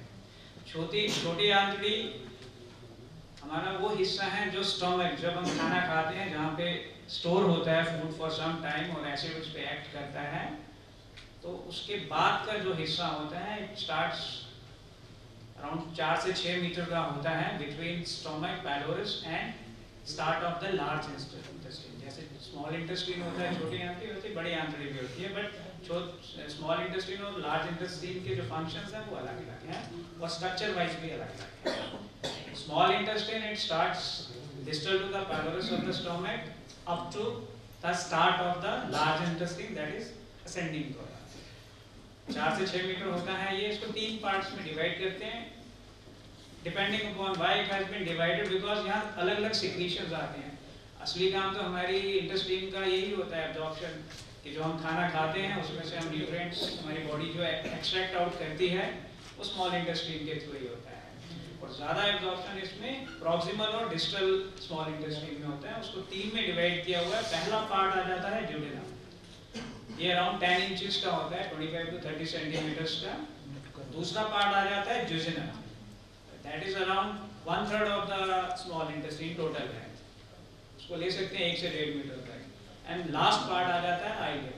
इलियम जो होता है दैट फॉर्म्स द 2/3 ऑलमोस्ट, 2/5 3/5 कर सकते हैं आप इसको। ये आर्बिट्रेरी होता है, देयर इज नो डिमार्केशन कि यहाँ से इस लेवल तक ही ड्यूडेनम होगा, यहाँ से इस लेवल तक ही ज्यूजिनम होगा। ये थोड़ा आर्बिट्रेरी है, but because of the gross morphological differences, क्योंकि जो माइक्रोस्कोप के अंदर देखा जाता है या नजर से भी देखा जाता है तो उससे पता लग जाता है कि हाँ यहाँ से आंतड़ियाँ थोड़ा चेंज हो गई है, तो उसको डिवाइड किया हुआ है। इनके फंक्शंस अलग हैं।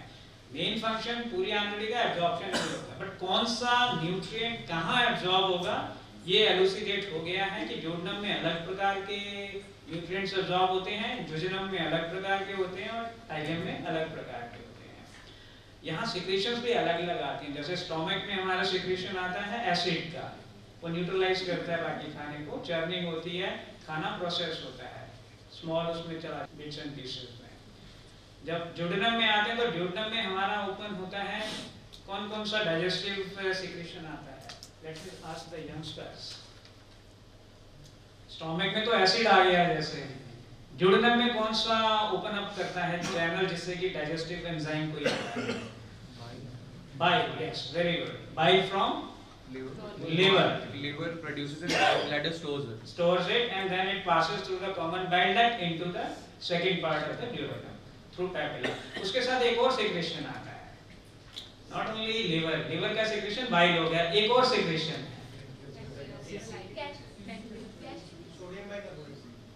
दैट इज सोडियम बाइकार्बोनेट, एक वो हो गया ना सॉल्ट जैसे होता है। सेक्रेशन ऑर्गन का बड़ा इंपॉर्टेंट ऑर्गन है, पैनक्रियास, एब्सोल्युटली राइट। सो ये दोनों secretions, bile from liver and pancreatic juice from pancreas, ये दोनों मिलके एंगुलर वेट से ड्यूडेनम में आते हैं। यहाँ पे ये एक्ट करते हैं और माइसेल फॉर्मेशन होता है ना, जैसे वो फैट को करते हैं, oil, carbohydrate, fat and lipids, this proteins, ये सब एब्जॉर्ब होते हैं, एक्ट करता है फूड पे ये सारे जूसेस, उसको सेपरेट करता है माइन्यूट फॉर्म पे, and then it gets absorb. Then थोड़ा और नीचे आ जाएंगे ज्यूजिनम एंड आइलियम में। ज्यूजिनम एंड आइलियम में क्या सिक्रीशन आता है? ऐसा कोई है नहीं, ऑर्गन है नहीं जो वहां पे सिक्रीट करता है, बट ज्यूजिनम और आइलियम के अपने ग्लैंड्स होते हैं, अपना उनके जो वॉल होती है उसके अंदर इस तरह से छोटे छोटे से सक्कस एंटेरिकस बोलते हैं उसको, वो सिक्रीट करते हैं, वो भी हेल्प करता है डाइजेशन में। एंड इतनी लंबी आंतड़ी की क्या आवश्यकता थी? ये तो 10 सेंटीमीटर की भी बना सकता था प्रभु कि सारा एक्ट करे और 10 सेंटीमीटर में ही निकल जाए, इतना बड़ा वेट उठा के चलना पड़ता है मनुष्य को। सो एक टाइम पीरियड दिया हुआ है ना, क्योंकि ऊपर से स्टोमक से लेके नीचे लार्ज इंटेस्टाइन जाने में 2, 2.5, 3 घंटे लग जाते हैं, पेरिस्टाल्टिक मूवमेंट आता है, तो उस ड्यूरेशन के दौरान ये जो सिक्रीशन आए होते हैं इनको एक्ट करने का समय मिल जाता है और अच्छी तरह से ये एक्ट करते हैं। टॉक्सिन, ये सारी चीजें जो हैं बॉडी खुद ही डिसाइड करती है कि क्या टॉक्सिन है और क्या मेरे लिए बेनिफिशियल है न्यूट्रिएंट, तो वो बेनिफिशियल को वो अब्सॉर्ब कर लेती है और जो टॉक्सिन्स होते हैं उनको वही फीसिस में बाहर निकलता है, तो ये समय मिल जाता है इतना। ऐसे तो बहुत डिटेलिंग है एनाटॉमी को और फिजियोलॉजी को डिस्क्राइब करने में, एक particular part of the small intestine, duodenum में जैसे 4 पार्ट होते हैं, first part, second part, horizontal third part and then one ascending part. इनकी अपनी ब्लड सप्लाई है, अपनी नर्व सप्लाई है, इसमें थोड़ा सा ब्रीफ मैं दे दूंगा आपको। जो ड्यूडेनम है हमारा वो अपर पार्ट में होता है स्टोमक के, जहाँ पे हमारा ये दोनों रिब्स जाके ज्वाइन करती हैं, जिफाइड कहते हैं। उसके नीचे आता है ये L2 के लेवल पे, सी शेप्ड होता है, 25 सेंटीमीटर लेंथ है, और इसकी जो ब्लड सप्लाई है ये एब्डोमिनल एओर्टा आपने सुना होगा, जो बीच में होता है, एक बड़ी हमारी नाड़ होती है खून की नाड़ी, उसमें कुछ प्लेक्सेस होते हैं, एक सीलियक एक्सिस होता है, वो T10-11 के लेवल पे आता है। उससे 3 बड़ी नसें निकलती हैं, एक कॉमन हिपैटिक आर्टरी होती है, एक स्प्लेनिक आर्टरी होती है, और एक लेफ्ट गैस्ट्रिक आर्टरी होती है। ये अलग अलग जगह पे खून की सप्लाई करती हैं। तो जो ड्यूडेनम की सप्लाई होती है वो कॉमन हिपैटिक आर्टरी से थोड़ी दूर जाके एक गैस्ट्रोड्यूडेनल आर्टरी निकलती है, वहां से 2 आर्टरीज निकलती हैं, anterior and posterior superior pancreatic और ड्यूडेनल आर्टरी। ये ड्यूडेनम के ऊपर वाले हिस्से को सप्लाई करती है और पैंक्रियास को भी सप्लाई करती है। एज द नेम इंप्लाइज, जैसे पैंक्रियाटिक और ड्यूडेनल आर्टरी, तो मतलब पैंक्रियास और ड्यूडेनम को सप्लाई करेगी। ड्यूडेनम के निचले हिस्से को सप्लाई करते हैं, जैसे सीलियक एक्सिस होता है ऊपर, ऐसे ही नीचे सुपीरियर मेसेंट्रिक आर्टरी होती है। Superior mesenteric artery main supply होती है इसकी। कुछ बीमारियां जो होती हैं इस आर्टरी के रुकावट के कारण भी आती हैं। इससे जो है anterior and posterior inferior pancreatic और ड्यूडेनल आर्टरीज निकलती हैं, वो निचले हिस्से को सप्लाई करती हैं। और ये आर्टरीज ऊपर वाली जो है सुपीरियर वाली और इंफीरियर वाली आपस में एनास्टोमोस भी करती हैं, ताकि तो बॉडी का अपना एक मैकेनिज्म होता है डिजीजेस से लड़ने का। अगर नीचे से इसकी सप्लाई रुक जाती है तो वो ऊपर से जो आ रही होती है, कम्युनिकेशन होता है, तो वहां से सप्लाई आ जाती है। इसी तरह से superior mesenteric artery fan out करती है, जैसे इसमें दिख रहा होगा पिक्चर में आपको। ये जो इस तरफ वाला आर्केड देख रहे हैं, लेफ्ट साइड वाला फोटोग्राफ है, उसके लेफ्ट साइड पे देख रहे हैं तो किस नसों का एक वेब बना हुआ है, जंजाल सा बना हुआ है। तो ये सुपीरियर मेसेंट्रिक आर्टरी की ब्रांचेस हैं, जो 4 से 6 मीटर की जो हमारी आंतड़ी है उसको सप्लाई करती है, आर्केड बनाती है। इसमें अगर आप देखेंगे, अगर एक साइड की आर्टरी ऊपर वाली बंद हो जाती है तो नीचे से इसका कम्युनिकेशन है, तो वो सप्लाई जो है नीचे से आ जाती है। ये बॉडी का अपना मैकेनिज्म होता है, एक तरीके बनाए होते हैं बॉडी ने कि कभी एक जगह पे प्रॉब्लम हो जाए तो दूसरी जगह से सप्लाई आता है। इसी तरह से नसों की भी वीनस ड्रेनेज इसके पैरेलल ही चलती है। अब खून आता है आंतड़ी में तो खून वापस भी जाना होता है, वो वेन्स के थ्रू जाता है, बट आंतड़ियों की वीनस सप्लाई में एक थोड़ा सा चेंज होता है कि इसमें हमने न्यूट्रिएंट्स एब्जॉर्ब करते हैं, जो सेल होता है छोटी आंतड़ी का, तो ये न्यूट्रिएंट लीवर तक कैसे पहुंचेगा, वहां पे जाके स्टोरिंग होगी ना, वहीं जाके प्रोसेस होगा, तो उसके लिए मैकेनिज्म बनाया होता है। बाकी जगहों पे जैसे हाथ है, उसकी डिटेलिंग में मैं जाऊंगा नहीं, लिम्फ में भी एब्जॉर्ब होता है। देन इसकी नर्व सप्लाई है, नर्व सप्लाई जो है सिंपैथेटिक भी है, पैरासिम्पैथेटिक भी है। ये 2 ग्रुप्स में बांटा हुआ। जो मोटर सप्लाई है कि आंतड़ी हरकत कैसे करती है, खाना ऊपर से नीचे कैसे जाता है, वो पेरिस्टाल्टिक मूवमेंट से आता है। कभी आप देखेंगे, आप लोग सर्जरी में लाइव वो देखते हैं, डायसेक्शन वगैरह या समथिंग, ऑपरेटिव नहीं है आपके इसमें, बट आप YouTube चैनल्स पे देख सकते हैं peristaltic movement of small intestine. उसमें आप देखेंगे कि प्रोपोगेटिव मूवमेंट्स होते हैं। अगर आप आंतड़ी को ऊपर कहीं ऐसे टच कर देंगे ना, that is a stimulus for that आंतड़ी, तो वो आंतड़ी जो है एकदम से कॉन्ट्रैक्ट कर जाती है। मसल्स होती है ना, स्मूथ मसल्स, इसमें तो ऐसे टाइट हो जाती है और मूव करती है, ऐसा लगेगा जैसे आंतड़ी चल रही है, उस तरह से देखते हैं। तो वो एक्टिविटी करने के लिए पैरासिम्पैथेटिक नर्वस सिस्टम होता है, उसकी सप्लाई आती है वेगस नर्व से। क्रेनियल नर्व कौन सा नंबर है? Vagus, cranial number 10। तो वेगस की एंटीरियर और पोस्टीरियर ट्रंक्स होती हैं, जो डायफ्रामेटिक होल से एओर्टा के अराउंड से निकल, उससे इसोफेगस के अराउंड निकलती है। एंटीरियर एंड पोस्टीरियर वो पैरासिम्पैथेटिक सप्लाई करती है स्मॉल इंटेस्टाइन को, जिसके कारण ये पेरिस्टाल्टिक मूवमेंट। ऐसे ही सिंपैथेटिक सप्लाई होती है। इसमें फर्दर डिटेलिंग आ जाएगी जब ये नर्व्स जो हैं जाती हैं, एक मेसल्स फ्लेक्सर्स और मेसल्स फ्लेक्सर्स होता है, ये स्मूथ मसल्स के उसमें होता है, एक सबम्यूकोजल होता है।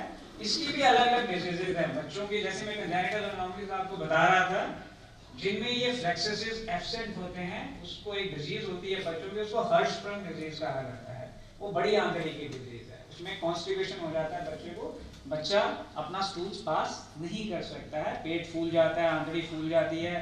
तो इसमें हम वो आंतड़ी काटते हैं और नई आंतड़ी जोड़ते हैं, उसी आंतड़ी के अलग अलग प्रोसीजर्स हैं। सो एक छोटा सा एनोमली जिसमें कि ये जो फ्लेक्सर्स होते हैं नर्व एंडिंग्स के, वो मिसिंग होते हैं, एब्सेंट होते हैं, गैंग्लियन सेल्स कहते हैं इनको, उससे एक इतनी बड़ी डिजीज जो क्लिनिकली प्रेजेंट करती है हो सकती है। So knowledge of these things is important because इसका bearing further future में, but you never know. Life science is very dynamic. आज जो तथ्य माना जाता है 15, 20, 30 साल के बाद रिसर्च के बाद और नई चीज निकल जाएगी तो वो ऑब्सोलीट हो जाता है। तो वी नेवर नो कि कल को एक समय ये भी आएगा कि ऑपरेशंस और दवाइयों की जरूरत ही नहीं पड़ेगी, आप ध्यान लगाओगे, इतनी वो एक्वायर कर लोगे अपने अंदर इंटरनली ही कि अपने आप ही उस डिजीज को क्योर कर सकते होगे। May be a time will come someday 100, 200, 300 years down the line। आज से 200 साल पहले की हिस्ट्री अगर आप पढ़ेंगे from medical point of view तो क्या होता था यूरोप में भी, प्लेग आया पूरा का पूरा गांव साफ हो जाता था। तो आज देख लो कितना तरक्की हो गया हुआ है कि we are going into the genetic level also. So see down 200 years down medicine नई उभर के आ गई है एंड आई फील कि जो हमारी पद्धति है पुरानी, हमारे ancient ways of treating things हैं, दे विल अगेन रिजुविनेट, फिर से रीबर्थ होगा इन चीजों का एंड विल सी। हम नहीं देखेंगे, हो सकता है हमारी आने वाली जनरेशंस देखें। चलिए एनाटॉमी में छोड़ता हूँ, अदरवाइज इसी में घूमता रहूंगा। Coming to the diseases, neoplastic को मैं पहले टच करता हूँ because it has a very great bearing over the health care of system of the country.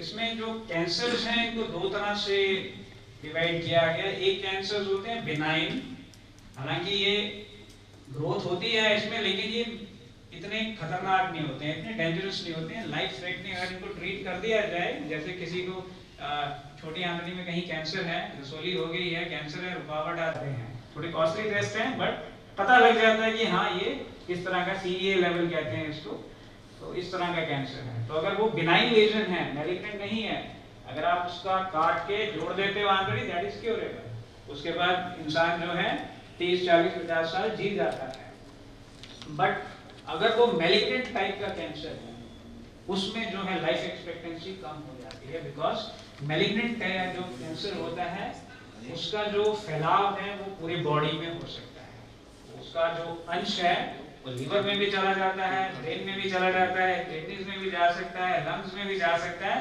और वहां पे जाके वो कैंसर फैला देता है। वो सिस्टम बॉडी का जो है खराब होना शुरू हो जाता है। तो मैलिग्नेंट जो कैंसर्स होते हैं वो ज्यादा नुकसानदेह होते हैं। तो उनकी early detection is the more early the malignant cancer is detected, more chances of curability is there।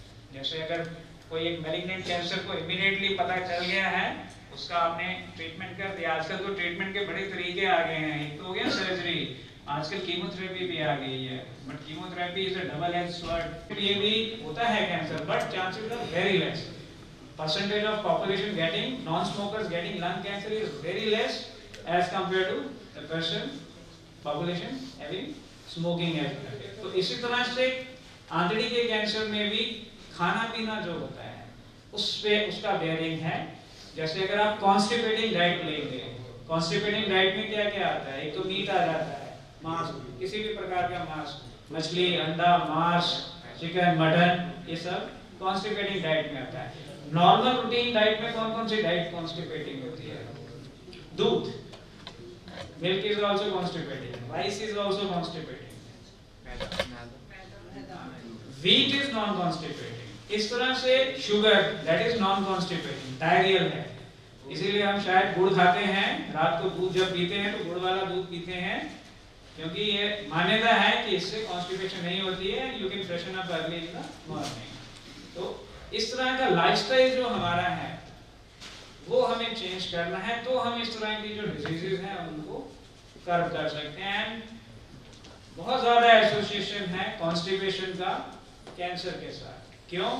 क्योंकि जब कॉन्स्टिपेशन होता है तो हमारा जो मल होता है या खाना पीना जो हमारे इंटेस्टाइन में होता है उसमें टॉक्सिन्स भी होते हैं। जरूरी नहीं है कि जो हम खाना खा रहे हैं उसमें सिर्फ न्यूट्रिएंट्स ही हैं, उसमें कुछ ऐसे पदार्थ भी होते हैं जो टॉक्सिन्स होते हैं, जो फीसिस में निकल जाते हैं बाहर।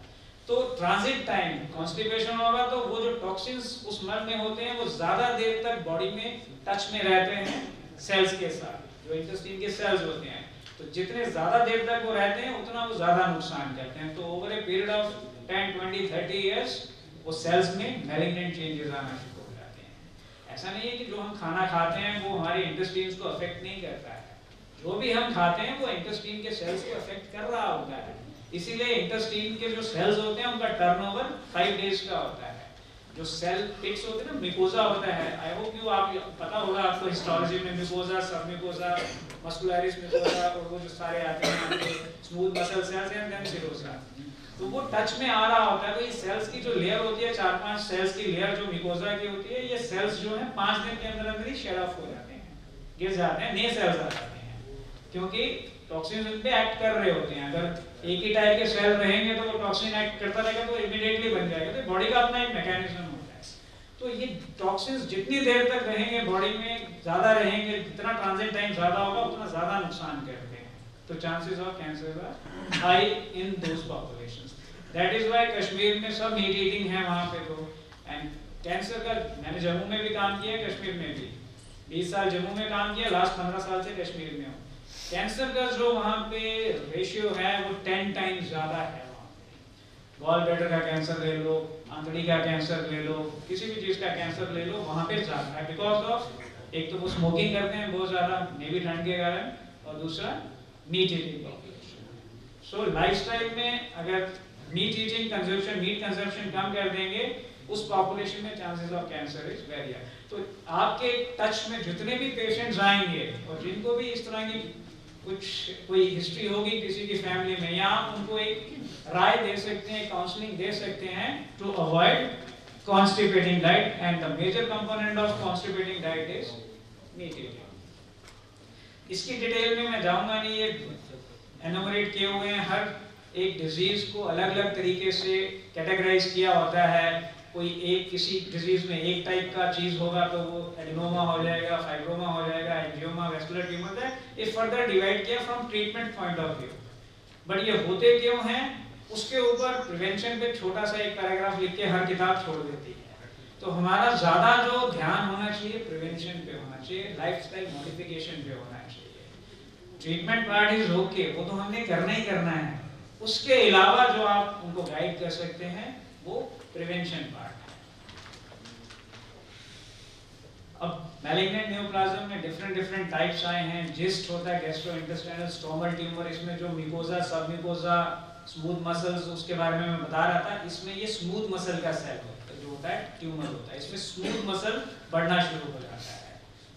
जेनेटिक इसके वो भी हैं, रिस्क फैक्टर्स भी हैं और लाइफस्टाइल रिस्क फैक्टर्स भी हैं जब ये हो जाता है। बट ये है कि ये नॉन मैलिग्नेंट होता है जब तक ये छोटा है, इसलिए जल्दी डिटेक्ट हो जाए और इसकी सर्जरी कर दें तो ये नॉन मैलिग्नेंट रहता है। मतलब एक बार सर्जरी कर दिया तो क्योर होता है। बट ये 10 सेंटीमीटर से अगर बड़ा हो जाता है या लेट पता लगता है, उसमें मैलिग्नेंट पोटेंशियल इसका इंक्रीज हो जाता है। फिर उसमें फर्दर टेस्ट में आजकल वो एक मोनोथेरेपी आई हुई है, मोनोक्लोनल एंटीबॉडीज की थेरेपी आई हुई है, कॉस्टली थेरेपी है, वो देना पड़ता है, that is a chemotherapy.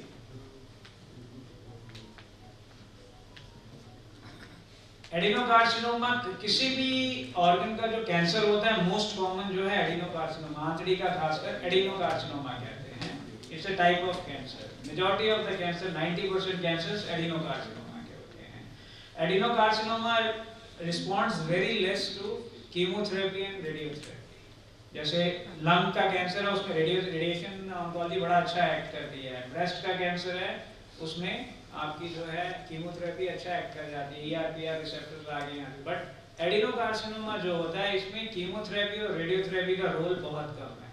Role surgery का आ जाता है कि यहाँ सर्जरी करनी ही करनी पड़ती है। That is why it's very. और आंतड़ी जो है, इतना बड़ा फंक्शन है आंतड़ी का एब्जॉर्प्शन का। अगर प्रॉक्सिमल ड्यूडेनम और डिस्टल आइलियम हमें काटना पड़ जाता है because of some disease, cancer, तो उसमें शॉर्ट बॉल सिंड्रोम हो जाता है। न्यूट्रिएंट्स की कमी होना शुरू हो जाती है बिकॉज वो आंतड़ी है ही नहीं है जो एब्जॉर्ब कर सकती है न्यूट्रिएंट्स। तो आपको सप्लीमेंट देने पड़ते हैं लाइफ लॉन्ग उस पेशेंट को। लिम्फोमा इज अनदर काइंड, ये पूरी बॉडी में हो सकता है। लिम्फ नोड्स जो होते हैं उनका कैंसर होता है। तो क्योंकि आंतड़ी के अंदर पेयर्स पैचेस होते हैं, जो टर्मिनल आइलियम है, छोटा आंतड़ी है, उसमें जो आपके सबम्यूकोजा में एक लिम्फोइड एग्रीगेशंस होते हैं, जो इम्यूनिटी सेल्स जिसे आप बोलते हैं।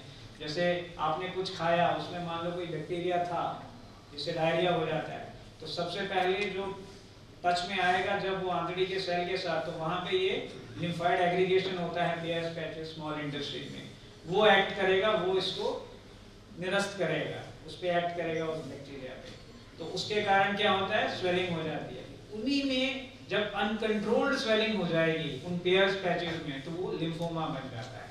इसके जेनेटिक कॉजेज भी हैं, इसके फिनोटाइपिक कॉजेज भी हैं, लाइफस्टाइल कॉजेज भी हैं।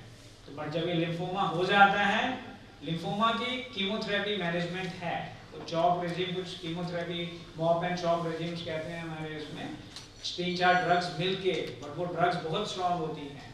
वो ड्रग्स मैलिग्नेंट सेल पे तो एक्ट करती हैं, नॉर्मल सेल पे भी एक्ट करती हैं, उससे बॉडी के, तो आपने देखा होगा ना जिनको ब्रेस्ट कैंसर वाली लेडीज को जब कीमोथेरेपी चल रही होती है वो गंजे हो जाते हैं।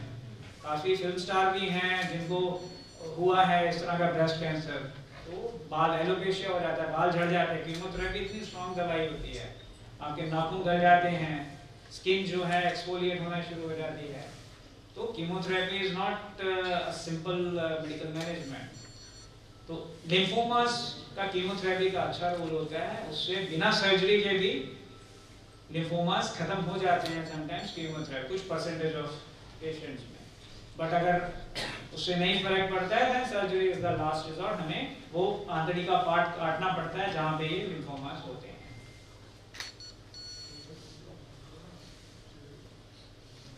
Another type is carcinoid. Carcinoid of appendix एक ऐसी होती है, उसमें कैंसर होता है अपेंडिक्स में, एक टाइप है कार्सिनोइड का, उसमें छोटा सा एक कैंसर है अपेंडिक्स में, लेकिन हमें पूरी राइट साइड की आंतड़ी काटनी पड़ती है बिकॉज उसका फैलाव इतना हो जाता है। So cancer is a very dreaded condition, और खासकर अगर वो फैल गई हो, उसमें लाइफ एक्सपेक्टेंसी आपकी 6 months to 2 years ही रहती है। एंड दैट टू अगर ट्रीटमेंट ले भी लेते हैं तो जो मॉर्बिडिटी है, दो चीजें होती है ना, एक होती है मोर्टेलिटी, एक होती है मॉर्बिडिटी। किसी भी डिजीज से मोर्टेलिटी, और दूसरा उसके कारण लाइफस्टाइल में जो तकलीफें आती हैं मॉर्बिडिटी। तो हम लाइफ तो थोड़ा सा प्रोलॉन्ग कर देते हैं 6 महीने से 2 साल तक, लेकिन मॉर्बिडिटी उसकी इंक्रीज हो जाती है। क्योंकि कई बार कैंसर में ऐसा होता है कि हमें जो मल वाला रास्ता है पेट से निकालना पड़ता है, उसको इलियोस्टमी या कोलोस्टमी कहते हैं, क्योंकि नीचे की सारी आंतड़ी निकाल दी होती है। तो अब खुद इमेजिन करो कि एक पेशेंट है, उसको बैग लगा के यहाँ से मल निकलता है, घर वाले उसका बैग चेंज करेंगे, यहाँ कोलोस्टमी के कारण कई साइड इफेक्ट्स हो जाते हैं, इन्फेक्शन हो जाता है, रेड हो जाता है, कोलोस्टमी बाहर आ जाती है आंतड़ी आदि। इस तरह से एक तो पेशेंट को तो हो ही रही है तकलीफ, उसके साथ जो उसके घर में है तीमारदारी जो करते हैं वो भी एक बंदा उनके साथ बन जाता है। तो इस तरह से कितना एक बर्डन पड़ता है हेल्थ केयर का उस फैमिली पे।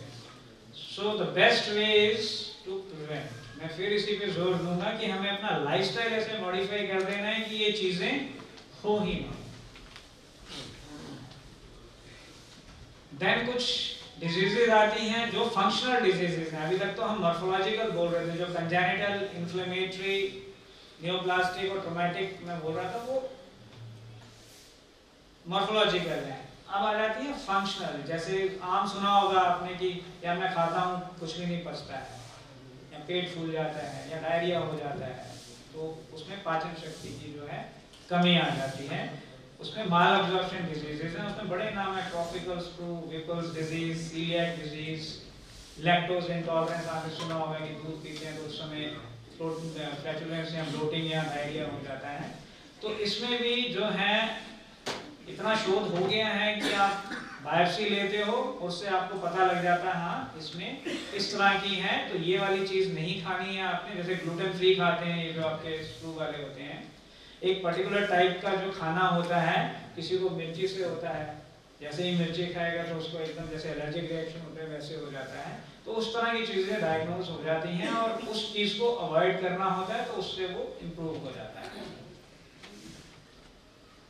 इसमें डिफरेंट क्लासिफिकेशन है, I am not going to the detail of this, is a long list of it.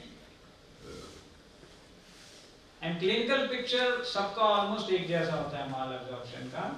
किसी को खाने पीने से अगर डायरिया या स्टीटोरिया का आप ऐसे पता कर सकते हैं कि जब आप जो मल होता है उसको अगर साफ करने के लिए वॉश करते हैं तो ऐसे तो वॉश हो जाता है, लेकिन कभी कभी किसी टाइम चिपका रह जाता है, तो दैट मीन्स कि उसमें फैट एब्जॉर्प्शन नहीं हो रहा है। ये एक इनडायरेक्ट एविडेंस होता है। ऐसे तो स्टूल टेस्ट होते हैं, उसमें भी आप चेक कर सकते हैं कि फैट की कितनी मात्रा जा रही है। अगर अधिक मात्रा निकल रही है तो that means fat mall absorption है। बट क्लिनिक जहाँ पे जैसे पेरिफेरी है, पीएचसी है, वहाँ पे तो ये टेस्ट होते नहीं है, तो वहाँ पे क्लिनिकली इनडायरेक्ट आप ले सकते हैं। पेशेंट से पूछ सकते हैं कि आप जब मल को कपोट में वॉश करते हैं तो वो चिपका तो नहीं रहता है। अगर वो चिपका रहता है दैट मीन्स उसमें फैट की माल एब्जॉर्प्शन है, फैट एब्जॉर्ब नहीं हो रहा है। तो कौन सा सिक्रेशन आएगा इसमें डेफिशिएंट है जिसके कारण फैट एब्जॉर्ब नहीं हो रहा है? पैंक्रियाटिक का होता है, पैंक्रियास से फैट एब्जॉर्ब। तो फिर आप फर्दर टेस्ट करवाओगे उसके, एंड देन एंडोस्कोपी करके ब्रश बॉर्डर का वो जो बायोप्सी है वो ले लोगे, उसको माइक्रोस्कोप के अंदर स्टडी करते हैं तो पता लग जाता है कि किस चीज के कारण ये एब्जॉर्प्शन नहीं हो रहा है। एंजाइम्स होती हैं, लाइपेज हो गया आपका, जो लाइपेज है, ये सारी की सारी एंजाइम्स उनको आप रिप्लेस करते हो, टैबलेट फॉर्म में देते हो, कैप्सूल फॉर्म में देते हो उनको। पैंक्रेटो फ्लैट जैसे आता है 10,000 यूनिट 20,000 यूनिट का, वो देना पड़ता है। पैंक्रियास की डिजीज में जिसमें सर्जरी हो गई होती है पैंक्रियास की, पैंक्रियास निकाल दिया होता है, तो उसमें भी आप रिप्लेसमेंट देते हो। रिप्लेसमेंट्स हैं हमारे पास, कोई भी डिजीज होगा हम उसके बदले कोई ना कोई थायराइड निकाल देते हैं, जिसका थायराइड का रिप्लेसमेंट कर देते हैं।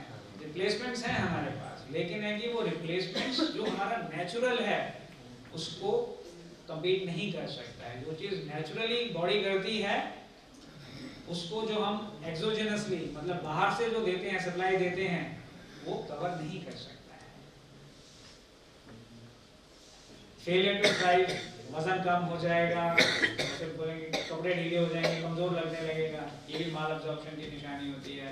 वेट लॉस होगा उसका, माल न्यूट्रिशन होगा, जैसे जीभ पकना शुरू हो जाती है या छाले पड़ जाते हैं माउथ के अंदर, that is also indirect case में मल्टीविटामिन की कमी है, माल एब्जॉर्प्शन हो रहा है। फिर आप फर्दर इन्वेस्टिगेट करते हो। एब्डोमिनल पेन में डिस्टेंशन होगा, पैलर होगा, अनीमिया, खून की कमी आ जाएगी। कौन सा विटामिन इंडिकेटेड होता है खून की कमी में? एक टाइप का होता है ना अनीमिया, HB से तो हो गया, दूसरा अनीमिया आयरन डेफिशिएंसी अनीमिया। माल एब्जॉर्प्शन से कौन सा अनीमिया होगा? किस विटामिन की कमी आती है? Pernicious, and the vitamin implicated is B12. So आप B12 की मात्रा उसको अधिक खाने के लिए बोलेंगे, वो किस में होता है? अब यहाँ पे आपके लिए वो आ जाएगा, एक समस्या आ जाएगी। B12 सबसे ज्यादा किस में होता है? मीट में होता है। तो आप तो मना कर रहे हो मीट खाने के लिए, किसमें? तो उनको आप रिप्लेसमेंट्स दोगे, ऑल्टरनेटिव दोगे उनको, हाँ ऑल्टरनेट बताओगे। तो ये आपको पूरी नॉलेज रखनी है अपने पास कि किसमें क्या होता है विटामिन। जैसे जो आंवले हैं आपके या संतरा है उसमें क्या आएगा, वो सारा पता होना चाहिए। तो this is how you can guide them. वो तो अपनी तरफ से बताएगा, इसलिए आपने तो मना किया मीट खाने के लिए, ये नहीं है इसमें, तो मुझे दूसरा कुछ होगा, वो बताना है आपने। फिर पैरास्थीसिया, बोन पेन, ब्रेन पेन, ये सारे के सारे जो हैं इसके फीचर्स हैं बिकॉज ऑफ जो न्यूट्रिएंट्स एब्जॉर्ब नहीं हो रहे हैं। इन्वेस्टिगेशंस में आजकल हमारे पास बहुत लंबी लिस्ट है, सीटी स्कैन से लेके एमआरआई से लेके पैट स्कैन से लेके वो जो एंडोस्कोपी करते हैं उससे बायोप्सीज उठा लेते हैं हम। फिर बायोप्सीज जो उठाते हैं उसके अंदर जो ब्रश बॉर्डर सेल्स होते हैं, जो म्यूकोजा के सेल्स, उसके अंदर जो तत्व होते हैं, एंटीबॉडीज, एंटीजेंस, ये इसमें antigliadin, anti endomysial antibodies, anti microsomal antibodies, बड़े डिटेलिंग तक चले गए, लेकिन क्योर नहीं है। क्योंकि आप ये चीज हो जाती है फिर उसको आप ट्रीट करते हो, उसमें से भी रिस्पांस पार्शियली आता है बिकॉज ये जो भी दोगे आप दवाई को बाहर से दे रहे हो, एक्सोजेनसली दे रहे हो, इट कैन नॉट कम्पीट जो बॉडी अपने अंदर से ही कर सकती है, बनाती है चीजें। आपने देखा होगा कि चोट लगती है, आप कुछ भी नहीं करो वो फिर भी ठीक हो जाती है, हील हो जाती है। देखा होगा आपने बड़ी बात, कहीं छाला पड़ जाता है, छिल जाता है, आप कोई दवाई नहीं लेते हो, थोड़े दिन उसको टॉलरेट करते हो तो अपने आप ठीक। दैट मींस बॉडी के अंदर हमारे ऐसी चीजें हैं कि बॉडी खुद भी ठीक कर सकती है, लेकिन है कि उसके लिए अब क्या प्रणाली एक्वायर करनी है, क्या क्या करना है, उस पर भी शोध होना चाहिए। देन सीलिएक डिजीज है, अलग अलग डिजीजेज हैं, ऑलमोस्ट सबका जो है मैनेजमेंट इसी तरह से है, क्योंकि मैक्सिमम में देखा गया इन डिजीजेज में स्टेरॉइड्स ही देते हैं इलाज में। और स्टेरॉइड्स जो है डबल एज स्वॉर्ड होती है, दो धारी तलवार है, वो जितना फायदा देती है उतना ही बॉडी को नुकसान भी कर रही है। तो ये इलाज नहीं हुआ ना हमारी तरफ से, वो पक्का इलाज नहीं ना हुआ, थोड़ी देर के लिए ठीक हो जाते हैं। आपको सिर दर्द होती है, आप पैरासीटामोल या कुछ खा लेते हो, ठीक हो जाता है बिल्कुल, ऐसे जादू सा लगता है कि हाँ अभी तो इतनी दर्द हो रही थी, अब मैं बिल्कुल फिट हूँ। लेकिन हमें ये पता नहीं है कि उस एक पैरासीटामोल के टैबलेट ने हमें अंदर नुकसान कितना कर दिया हुआ है। बिकॉज ये जो दवाइयाँ होती हैं ना, इसमें एक दवाई का इंग्रेडिएंट अलग होता है, एक वेक्टर होता है जो सेल्स के अंदर इस दवाई को पहुंचाता है। 99% जो साइड इफेक्ट्स होते हैं वो उस वेक्टर के कारण होते हैं जो इन्होंने मिक्स किया होता है उस दवाई में, जो उनको इस दवाई को सेल्स तक पहुंचाती है। हमारा जो पुराना जो तरीका था, पुरानी प्रणाली थी, उसमें हम जो जड़ी बूटियां करते थे उसमें ये वेक्टर नहीं होता था। तो वो जड़ी बूटियां अभी शोध चाहिए उसमें भी कि कैसे हम उसे इंग्रेडिएंट को उस जड़ी बूटी से निकाल पाएं और उसको बॉडी के अंदर पहुंचाएं विदाउट अ वेक्टर। चलिए अधिक समय नहीं लूंगा मैं, आई थिंक काफी हो गया है, इसी में मैं बंद करता हूं। अगर किसी को कोई क्वेरी है, कुछ पूछना चाहता है छोटी आंतड़ी को लेके, या कभी कोई पेशेंट आया हो आपके क्लिनिकल उसमें प्रैक्टिस में जिसमें कि आपको कुछ डाउट लगा है, तो मेरे सामर्थ्य में जितना होगा प्रयास करूंगा कि मैं वो क्लियर कर सकूं। जी डॉक्टर साहब। जी थैंक यू डॉक्टर साहब। माइक है कोई एक, अगर माइक दे दीजिए।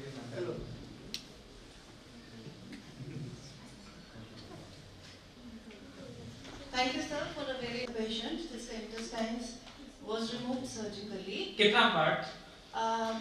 I have the reports. I can show them to you. Okay. And he came to me after the second session of chemo. और तब उसकी जो नर्व्स का न्यूरोपैथी हो रहा था बेसिकली उसको। तो फिर I had to understand कि ये जो इंटेस्टाइन कट गई तो फिर उससे एब्जॉर्प्शन कैसे हो रहा था? इसमें डिपेंड करता है, वही मैंने बताया ना आपको कि इंटेस्टाइन के कुछ पार्ट्स तो बड़े ही वो हैं very significant from absorption point of view. जैसे प्रॉक्सिमल ड्यूडेनम पार्ट है जो प्रॉक्सिमल स्मॉल इंटेस्टाइन और टर्मिनल आइडियम, मैक्सिमम जो न्यूट्रिएंट्स की एब्जॉर्प्शन होती है वो यहीं से होती है। आयरन का ड्यूडेनम से आता है, देन विटामिन B12 का जो है टर्मिनल आइडियम से आता है, इस तरह से। और कितना परसेंट को बताना पड़ता है कि आपने कौन कौन सा सप्लीमेंट लेना है, कौन कौन सा फूड लेना है, वो उनको एक डाइटरी चार्ट बना के देना होता है। तो अब इन पर्टिकुलर पेशेंट में कौन से पार्ट का कैंसर था, कौन कितना पार्ट निकाला गया है, और उनकी अब पोस्ट कीमोथेरेपी, क्योंकि कीमोथेरेपी के अपने भी साइड इफेक्ट्स होते हैं, तो क्या उनकी प्रेजेंटेशन है, कितना उन पे मॉर्बिडिटी कितना आया है, जैसे वेट सिग्निफिकेंटली रिड्यूस हो रहा है, सीटी वगैरह पेट वगैरह करवाया, सब क्लियर है, मतलब कैंसर नहीं है, but still is not able to gain weight, that means absorption नहीं हो रहा है। तो उसमें सप्लीमेंट्स पे रखना पड़ेगा for some duration and lifestyle dietary modifications उनको बताएंगे। तो आप मुझे रिपोर्ट दिखा दीजिएगा जो उनका ऑपरेटिव पार्ट है एंड उनके क्या प्रेजेंटेशन है, तो then I will. And sir, अगर पैनक्रियास का पार्ट निकाल देते हैं तो फिर how does it impact the functioning? Pancreas में ऐसा है जो हार्मोनल पैनक्रियास के दो फंक्शन होते हैं, one is exocrine and one is endocrine. जो एक्सोक्राइन पार्ट है उसका तो चलो आप वो उसको एंजाइम्स दे सकते हैं, वो आती हैं आजकल 10,000 20,000 इन पैनक्रियाटोफ्लैट आती है या क्रियान आता है, वो लाइफ लॉन्ग 1 टैबलेट और 2 टैबलेट TDS आप रख सकते हैं, थोड़ा डाइटरी मॉडिफिकेशंस कर सकते हैं, fat free diet and all that. And जो एंडोक्राइन पार्ट है उसमें अगर तेल निकला है, क्योंकि मैक्सिमम 90% जो एंडोक्राइन का पार्ट होता है वो तेल में निकला है, अगर तेल निकला है तो समटाइम्स इंसुलिन पे रखना पड़ता है पेशेंट को, बिकॉज सारे सेल्स तो वही होते हैं। उसमें भी आप उसको you can follow up the patient regularly, उनके करवाइए इन्वेस्टिगेशंस, अगर शुगर का इशू आ रहा है, हाइपरग्लाइसीमिया हो रहा है तो उनको इंसुलिन पे डालना पड़ता है।